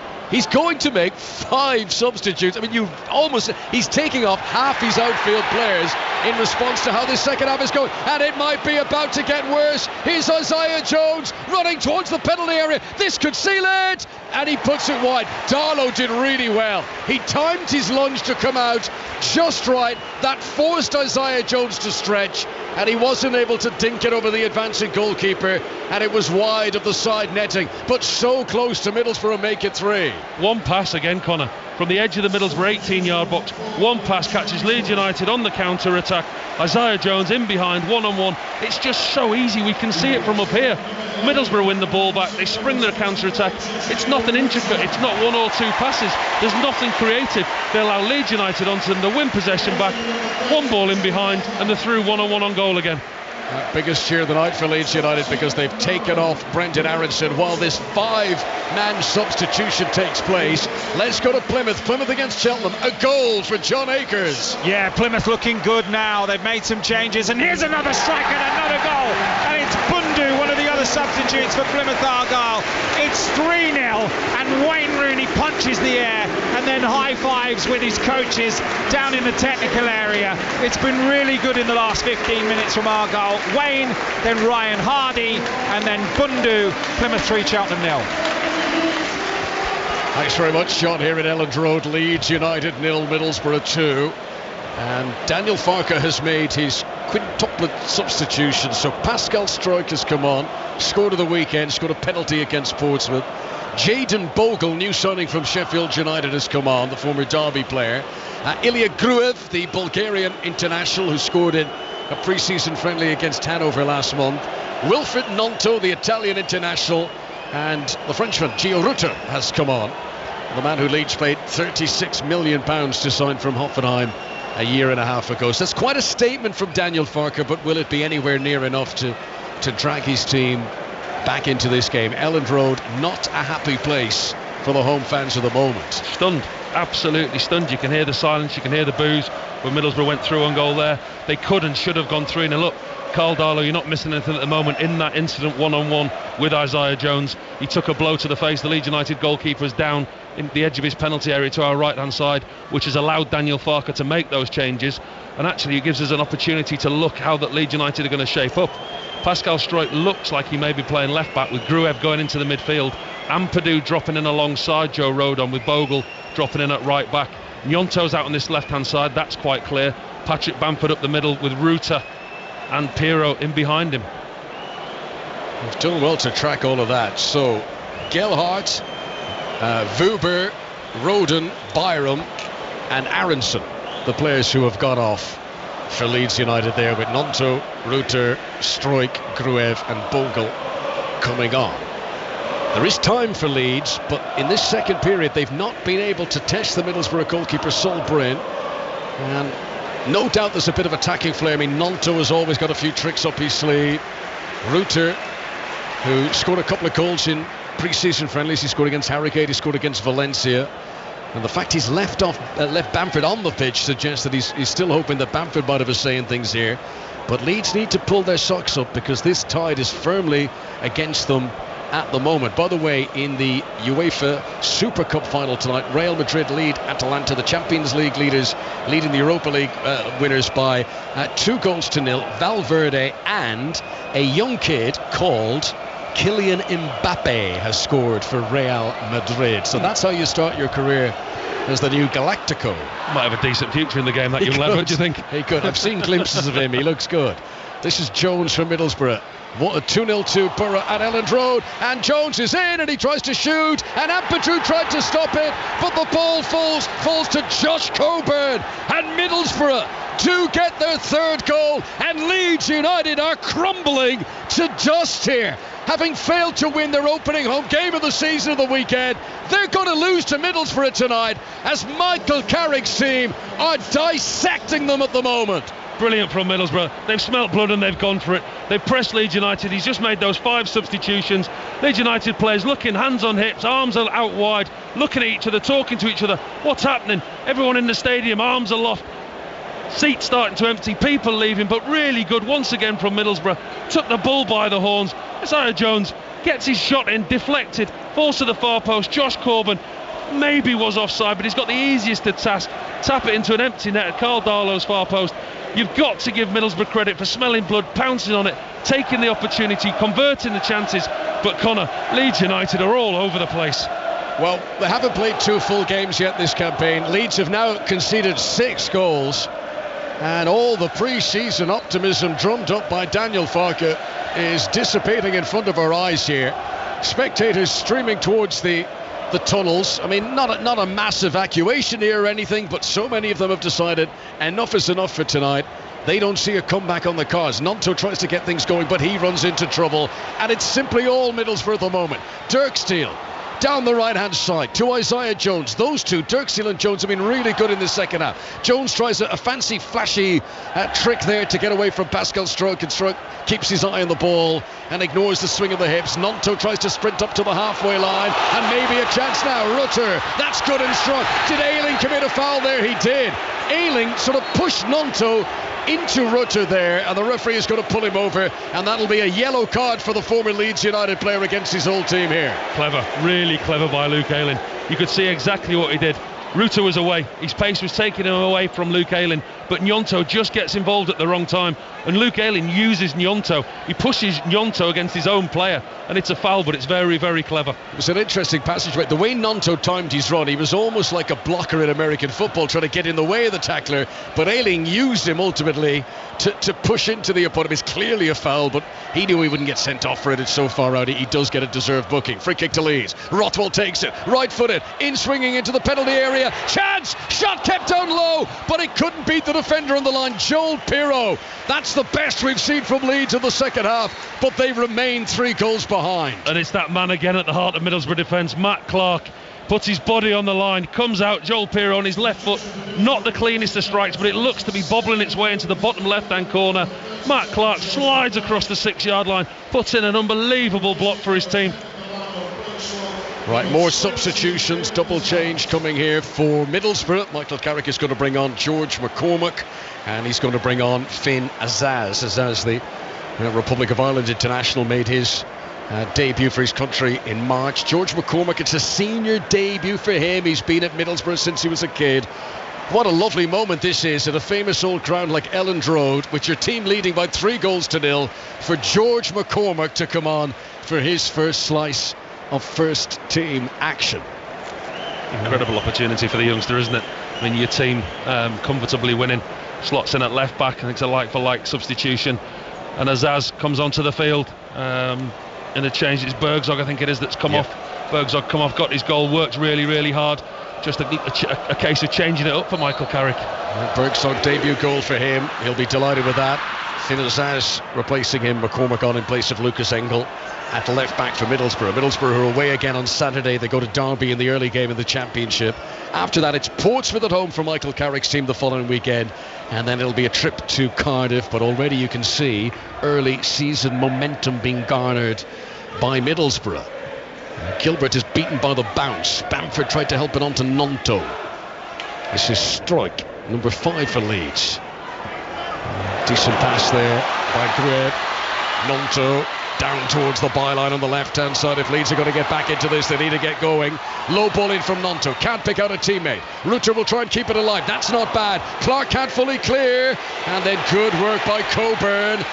Ampadu with a very important interception, because Middlesbrough are about to launch a counter-attack. They may do anyway. Finn Azaz. Ampadu gets back again. He's doing the work at 2 or 3 players at the moment for the Leeds defence, Ethan Ampadu, as Rothwell gets it back. And now we're hearing the Elland Road roar. Can these Leeds fans inspire their team back into a game that has completely fallen away from them in the second half? Gruev into the centre circle to Struijk. Struik's ball up towards the feet of Rutter, can't make the connection. And now maybe a counter-attack. This is the trouble for Leeds. As much as they want to push forward to score goals, they've got to leave gaps for Middlesbrough. Jones gets it in behind the last defender. What a good effort that was, Coburn. Eventually across the face of goal and wide, but he struck it well from the tight angle, and that could so easily have nestled into the far bottom corner and made this 4-0. Well, there's a striker that's in form all of a sudden. Got his goal, Josh Coburn. On the turn, 6 yards out, on the angle. He's got no right to shoot from there. Misses Caldalo's far post by inches. The angle's that tight, it actually goes out for a Leeds United throw-in. He's whipped it round wide of the post and it goes out for a throw-in. But he had no right to shoot from there. Full of confidence, the young striker. 72 minutes on the clock. Throw into Middlesbrough, far side of the pitch from us. Coburn, who's looked good in possession. This is Dyke Steele, and he's in the shooting boots now. He puts that one over the top, but having scored earlier on, you can see the confidence brimming for the Dutchman. He just got underneath that, outside of the D of the penalty area, and it sails into the unhappy Leeds fans behind that goal. Carl Darlow, the Leeds United goalkeeper, is out berating his defenders, his midfielders. Middlesbrough just getting so much opportunity, and as you said, Conor, with Leeds United pushing on and leaving themselves wide open, as they've conceded the last 2 goals, the counter-attack is on every single time that there's a turnover of possession for Middlesbrough. A reminder, tomorrow night on 5 Live, Aaron Paul will bring you a special programme looking at Ipswich Town's rise back to the Premier League ahead of the new season.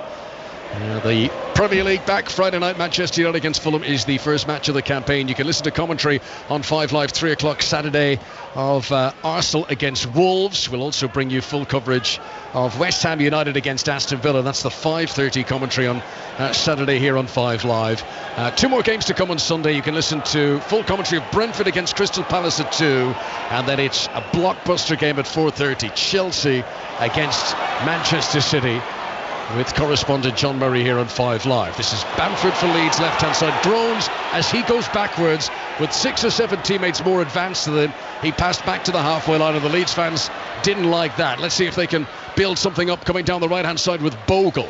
Jayden Bogle, one of the new signings for Leeds fans to look at. We mentioned how nice it is for young George McCormack to come on in this circumstance. Not a very nice way for Jayden Bogle to come on to try and impress the Leeds United fans in this desperate situation with the team 3-0 down. Nonto, just outside the penalty area, left-hand side. Back in on his right boot. Unable to shoot, though. Gilbert did well to block him space. Rothwell denied the amount of room that he would need as well, and the flag is raised to the far side. Leeds are offside, and Middlesbrough will take their time over this. Leeds 0, Middlesbrough 1, just over a quarter of an hour to go.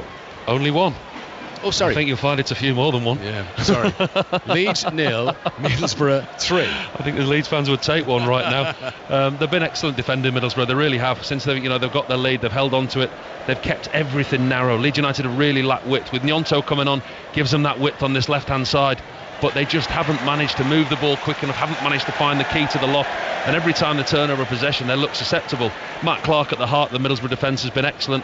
On the other hand, Patrick Bamford has been non-existent there for Leeds United. He's hardly touched the ball tonight. He's been very, very ineffective. Right, has it been a first win in charge for Wayne Rooney of Plymouth, all over Plymouth against Cheltenham? John Akers? Yeah, he's out there on the pitch high-fiving his players at the moment. I wonder whether he'll go across to the Devonport end here, which is the end behind the goal to my left-hand side. Plymouth 3, Cheltenham 0, and I know it's only the EFL Cup, but that is huge for confidence for Wayne Rooney. He does go across to those supporters applauding above his head, and a Rooney shout goes round the ground. Wayne, Hardy and Bundu with the second half goals. Finished Plymouth 3, Cheltenham 0. Thanks very much, John. 3-0 to Middlesbrough here at Elland Road, and that confidence boost heading Middlesbrough's way, unless Leeds United produce something very spectacular here. Their game at the weekend, Leeds, they both scored and conceded in stoppage time on Saturday. So there could still be a little twist of the tail here, but it would be a very dramatic one to alter the course of events that, as things stand, is sending Middlesbrough through to the next round of this competition and are eliminating Leeds at the first hurdle and making it 2 games without a win, which will just increase the pressure on Daniel Farke. It's a big job always at Leeds, and 2 games into a new season without a victory, those panic buttons will be pressed. We've not really seen anything from Leeds United tonight to suggest that they could break that deadlock. At the weekend against Portsmouth they scored 3 and they created a lot of chances. The only one clear-cut chance tonight fell to Junior Firpo very, very early on in the first half. Daniel Farke looks doom and gloom down on the touchline, and he knows he'll have to explain this at the press conference later. Leeds whose next 2 games are away from home. They travel to West Brom and then they travel to Sheffield Wednesday. Leeds' next home game will be a visit of Hull here before the end of the month. Here is Rutter trying to turn 10 yards outside the penalty area. Middlesbrough easily get it back off him though, Isaiah Jones. It's amazing the confidence that comes into a team when you start scoring a few goals and you know your opponents are rattled.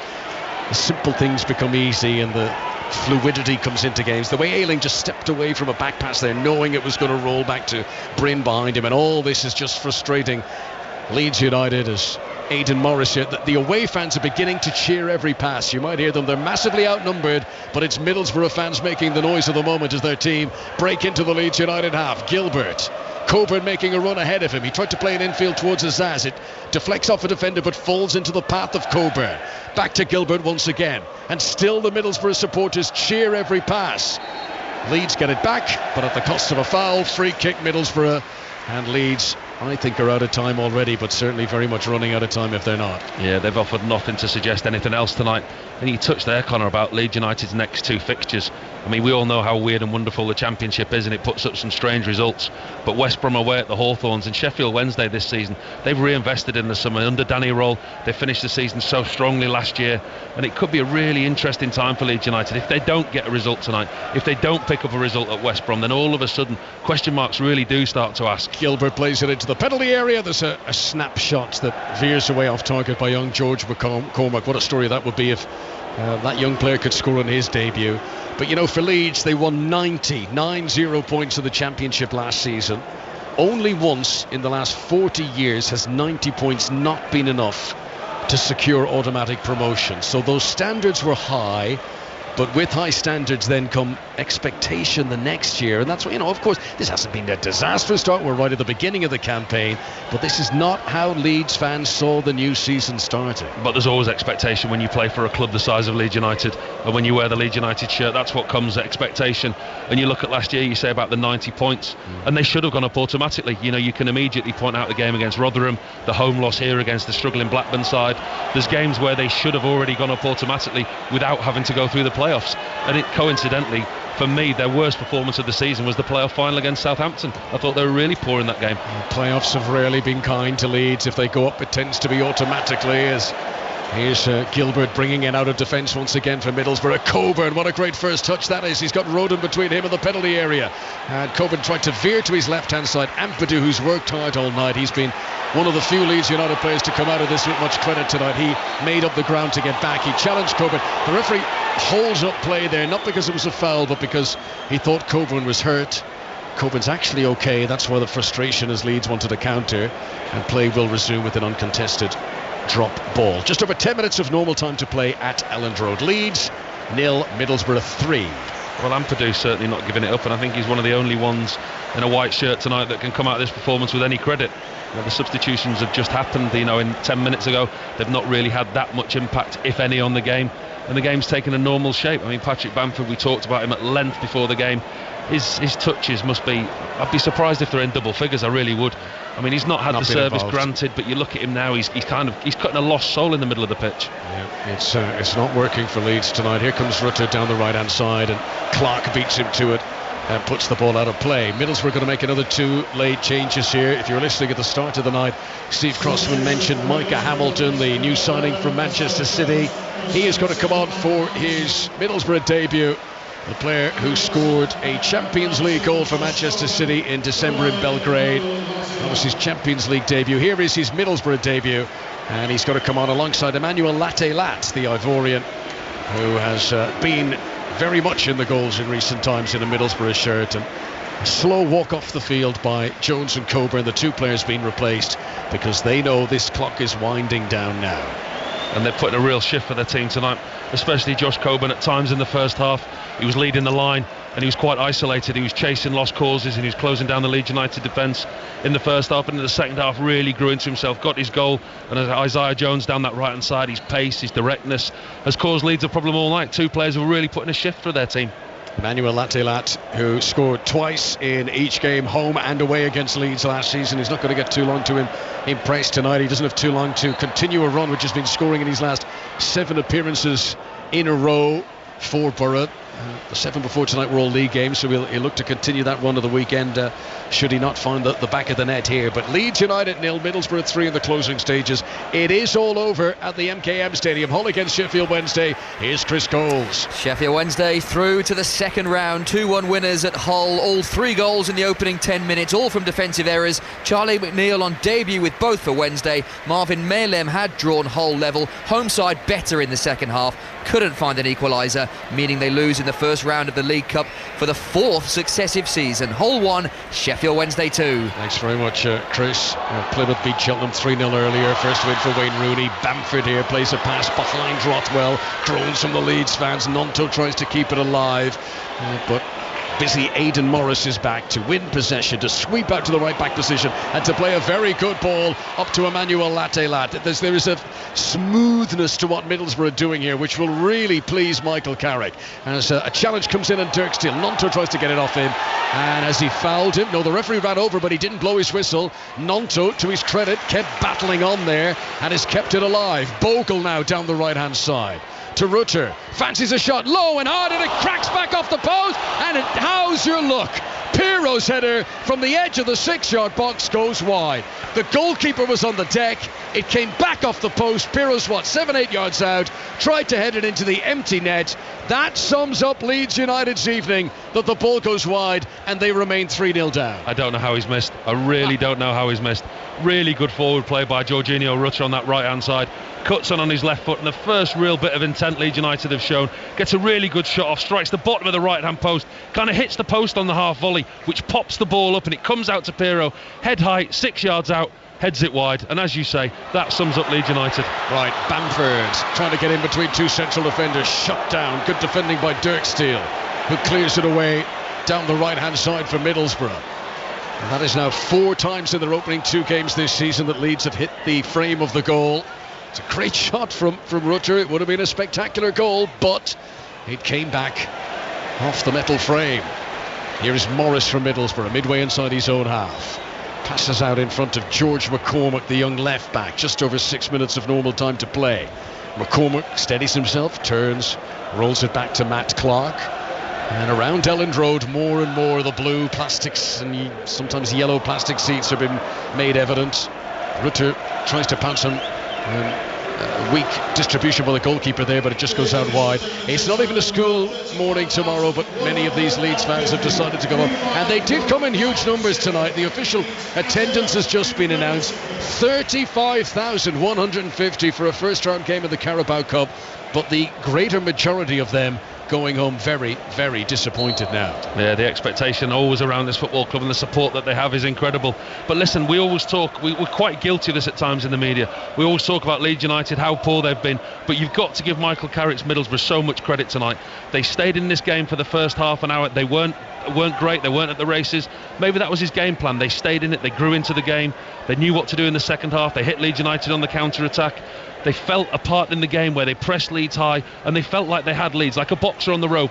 They went for it, they got the second, they got the third, and the way that they've executed their game plan, how comfortable they've looked tonight, they deserve a lot of credit the way they've played. And Middlesbrough, who had 20 wins in the Championship last season, and just to put that into context, you look at West Brom, Norwich, they had 21 wins, and they made the playoffs, so that's the standard that Middlesbrough are at. The poor start last season really scuppered them, but they're not having a poor start this time. Having won at the weekend, they're about to seal a victory here at Elland Road. They will go into the weekend's game against Derby full of confidence, and the effect that Michael Carrick is having on this squad of players, the new recruits he's brought in, it all seems to be gelling very well for now. Can't quite say the same for Leeds, as Rutter comes in off the wing on the far side, tries to scoop it into the penalty area, too far ahead of Nonto, and the precision just hasn't been there at all tonight for Leeds. No, really, really poor from Leeds United. Very difficult to pick out somebody who's played well. Ampadu, he's given the team everything. You can see his work rate's been there, but they just haven't had that cutting edge that they did have at the weekend. The result wasn't ideal at the weekend, but they created chances. Going forward, they looked good, but they've offered nothing tonight. Sol Bryn in the goal for Middlesbrough had a good save early in the first half from Junior Firpo, but other than that, I can't think of a time, other than that Rutter attempt there, that Leeds United have threatened. They're into stoppage time in the UEFA Super Cup final. Real Madrid about to beat Atalanta. The 2-0 up goals from Valverde, and for Kylian Mbappe, the new high-profile signing at the Bernabeu. And a reminder that you can watch Mbappe and Real Madrid. Highlights of Champions League action this coming season on BBC television. Full details of that on the BBC Sport website at the moment, as Bogle has possession for Leeds on the far side. We're only days into the new campaign, but in a rapidly emptying Elland Road, there's a few old wounds have been ripped open here tonight. Stroke into Nonto in the penalty area, tries to pull it back, and it's a stretching Luke Ayling against his old club, who makes a good interception on the edge of the penalty area. Burrow, full of confidence as we've mentioned, tried to play it out. Morris, though, cut on the edge of the box. Rutter, can he get another shot in here? Tries to get away with a right-footed effort, but defended too close to it. And Dirksteel completes the clearance up towards Lat. Zaz plays a pass that won't pick out a teammate. Leeds get it back again, but they've only 3 minutes of normal time to go. Yeah, I think we're done, aren't we? I think you look around Elland Road and you can see there's more empty seats than there is supporters in here, which gives you a clue as to how this game's going to pan out. Stroke down the left-hand side, plays it off Ayling. Ayling was appealing that the ball went back off Stroke again before going out of play, and the referee agrees with that. No corner for Leeds, goal kick for Middlesbrough. Again, just another exhibit into the long list of things that are summing up Leeds United's fortunes tonight. There will, of course, be thousands who stay through to the bitter end. These Leeds United fans who've seen as much of the dark days as they have the fun ones in recent times. And Daniel Farke will hope to steady this ship going into the weekend. Here comes Micah Hamilton, the new signing from Manchester City for Middlesbrough. Hungry to get on the ball. As soon as he played the pass there, he was shouting to get it back again. Ball eventually goes out of play for a Middlesbrough throw, right-hand side, as they come forward. Leeds, who were third in the championship table last season, they were 21 points ahead of Middlesbrough, who finished 8th in the end. Have not been effective enough, particularly in front of goal tonight. Again conceding 3 goals for a second match in a row. I think that's a worrying thing, isn't it, from the Leeds United manager's point of view, the fact that they've conceded the 3 goals. I think on the grander scale of things, a defeat at this stage in the Carabao Cup, okay, it's something that the manager can take if his team have performed, if they haven't conceded that amount of goals. But this is something that's going to have to be put to bed very quickly, move on and look to the weekend and start the season away at West Brom at the weekend, because this team, this set of players, they're a better set of players than what they've shown tonight. All the noise at the moment inside Elland Road coming from the Middlesbrough fans away to our right-hand side as an attempted through ball by Bogle flashes in front of Pirro and goes out for a goal kick to Leeds. But these Borough fans in Cloud9, their first away trip of the season competitively, and I don't think many of them would have seen a 3-0 victory as the scoreline for this visit to Elland Road. But that journey back up to the northeast will be a very enjoyable one for these Middlesbrough supporters this evening. We're into the last 40 seconds of normal time. There'll be a few minutes added on for extras, but in truth it is academic now, because Leeds ain't going to score 3 times. We've seen crazy things happen in football, but we're not going to see that tonight, as Clark here rolls it back to Solbrain, who will be delighted if he can hold on for a clean sheet on what is his Middlesbrough debut. Yeah, he's played really well tonight, the goalkeeper. He's looked calm, he's looked assured, made that save early on in the first half from Junior Firpo, which will have given him the confidence to play how he has done through the rest of the game. And in all honesty, other than the Rutter shot that hit the base of the post, he hasn't really been troubled throughout the game. Premier League back this weekend. Manchester United against Fulham get things started on Friday. We'll have updates on that game on 5 Live. Then 4 Premier League commentaries over the weekend. Arsenal, Wolves and West Ham Villa on Saturday.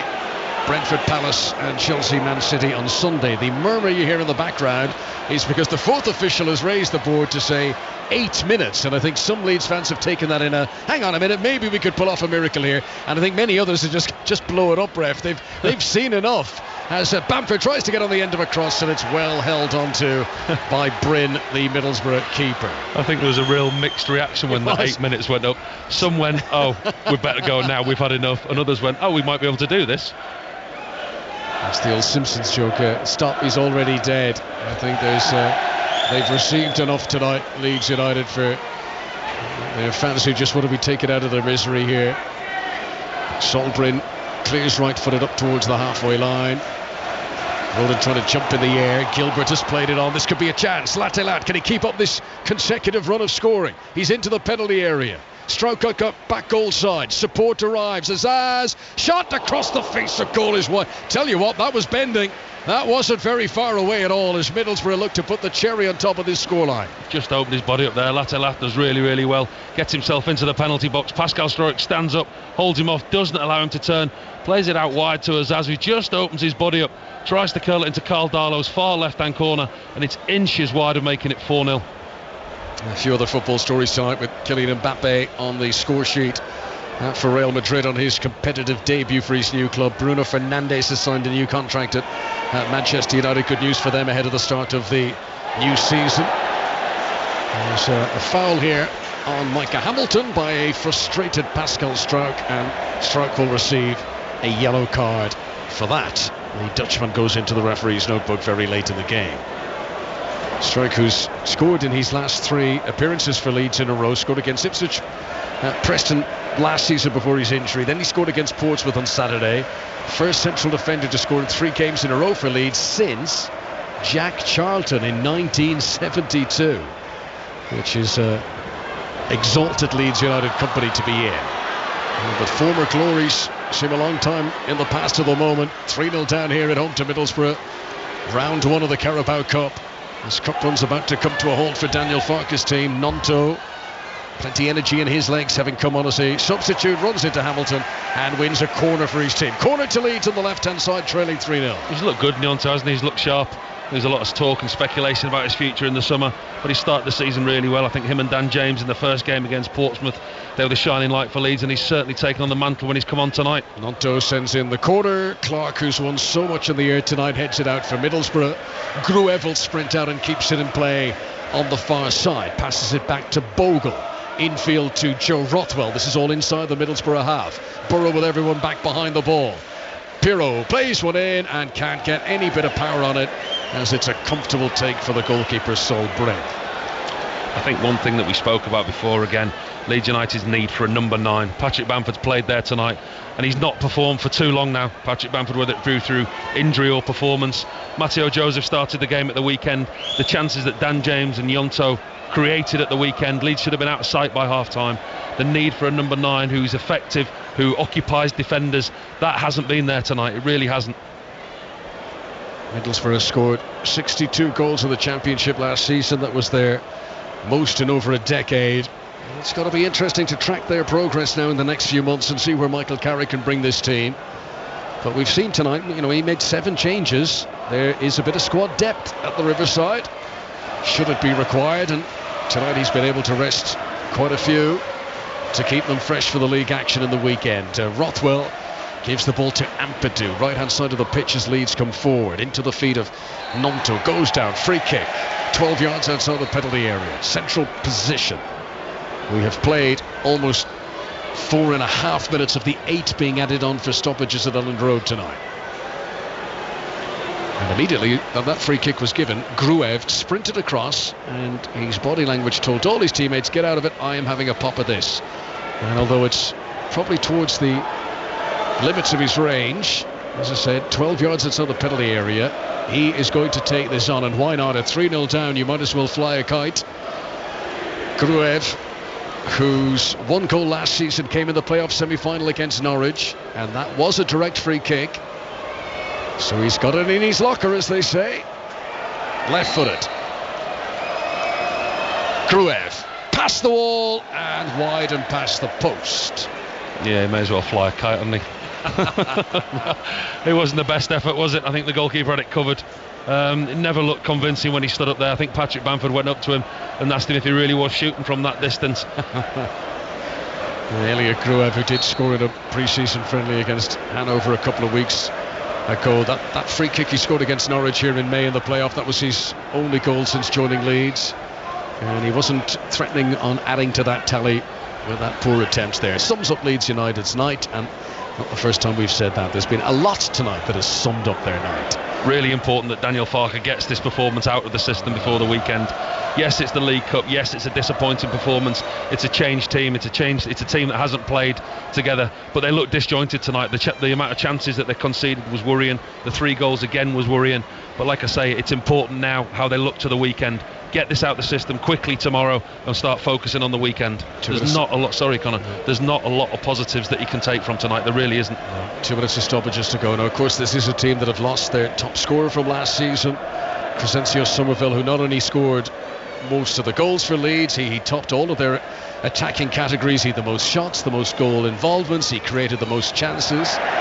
So that's clearly a tough act to replace. And then defensively, Archie Gray made the most tackles of all Leeds United players this season, and I think when things are going badly as they are now, these opening 2 games disappointing for Leeds, that's when those 2 are going to be particularly missed. But even without those 2, this bunch of players are a lot better than what they're showing tonight. Leeds have got a very good squad. They've got a squad capable of getting promotion from the Championship. They've got a squad and a team capable of performing better than they had tonight. That's the disappointing thing. Kruev crosses from the left, Stroke misses it, Pirro can't score. Just bounced in front of Pirro, he lunged for it, and then the ball lifted itself over him. But there was nobody guarding the net. Any touch at all from Pirro might have grabbed some bit of compensation for Leeds on a disappointing night, but same old story as another chance goes begging at Elland Road for the home team this evening. Leeds United 0, Middlesbrough 2, into the dying embers of the night now, and the Middlesbrough fans ready to celebrate a big victory here. Really well constructed performance by Michael Carrick and his coaching staff. You could see what they were doing in the first half. Leeds United dominated the possession. They had a couple of opportunities, but as the game went on, Middlesbrough got better, and they played the ultimate sucker punch counter-attack in the second half. Invited Leeds United on and hit them twice on the counter-attack. Stroke back to Rodon, across to Ampadu. Leeds inside their own half. Just over a minute of the 8 that have been added on to go. Bamford goes for the spectacular. He tried a first-time volley to a ball that came over his head, and I think the referee sees that as the final straw. It was. Before we even reached the 8 minutes, Anthony Blacko says, right, I'm going to take you out of your misery, Leeds. Patrick Bamford went for spectacular on a night when Leeds were anything but. This is Middlesbrough's night. This is Michael Carrick's story. For Borough, it's a first win here in a very long time at Elland Road, as Borough beat Leeds in the Carabao Cup to advance to the next round. First win here in 9 visits, and Middlesbrough, Paul Robinson, absolutely deserve this. They did. They played well tonight. They've come with a game plan, they've executed it, they've hit Leeds United on the counter-attack a couple of times in the second half. Middlesbrough played very well, they executed the game plan very well. As well as Middlesbrough played, Leeds were poor. You know, you can't hide away from it. It's the second time that they've conceded 3 goals in a game. They looked to have a lack of forward impetus. Gelhardt got his opportunity tonight. Pirro got his opportunity. Aronson, he was culpable for the first goal, didn't track his runner, didn't work hard enough, and Patrick Bamford was just non-effective throughout the whole game. So yes, this Leeds United squad are a good squad. They're a quality squad of players. They're a quality team, but they didn't show that tonight on the pitch, and Middlesbrough took full advantage. And the goals tonight all came in the second half for Middlesbrough. Dirk Steele, the right back from Holland, with a brilliant surge. I mean, that is exactly what a stalemate game needed at the time. Shrugged off Aronson, broke into the penalty area, hit it with his weaker left foot into the bottom corner. In very quick succession, Bergsog had made it 2, and by the time the third went in from Coburn, this was long gone over. Leeds fans were making their way towards the exits. Daniel Farker faces a big challenge now to rouse his troops for West Brom and Sheffield Wednesday and back-to-back away games to come. But Leeds are out of the Carabao Cup. It finishes Leeds United 0, Middlesbrough 3 tonight.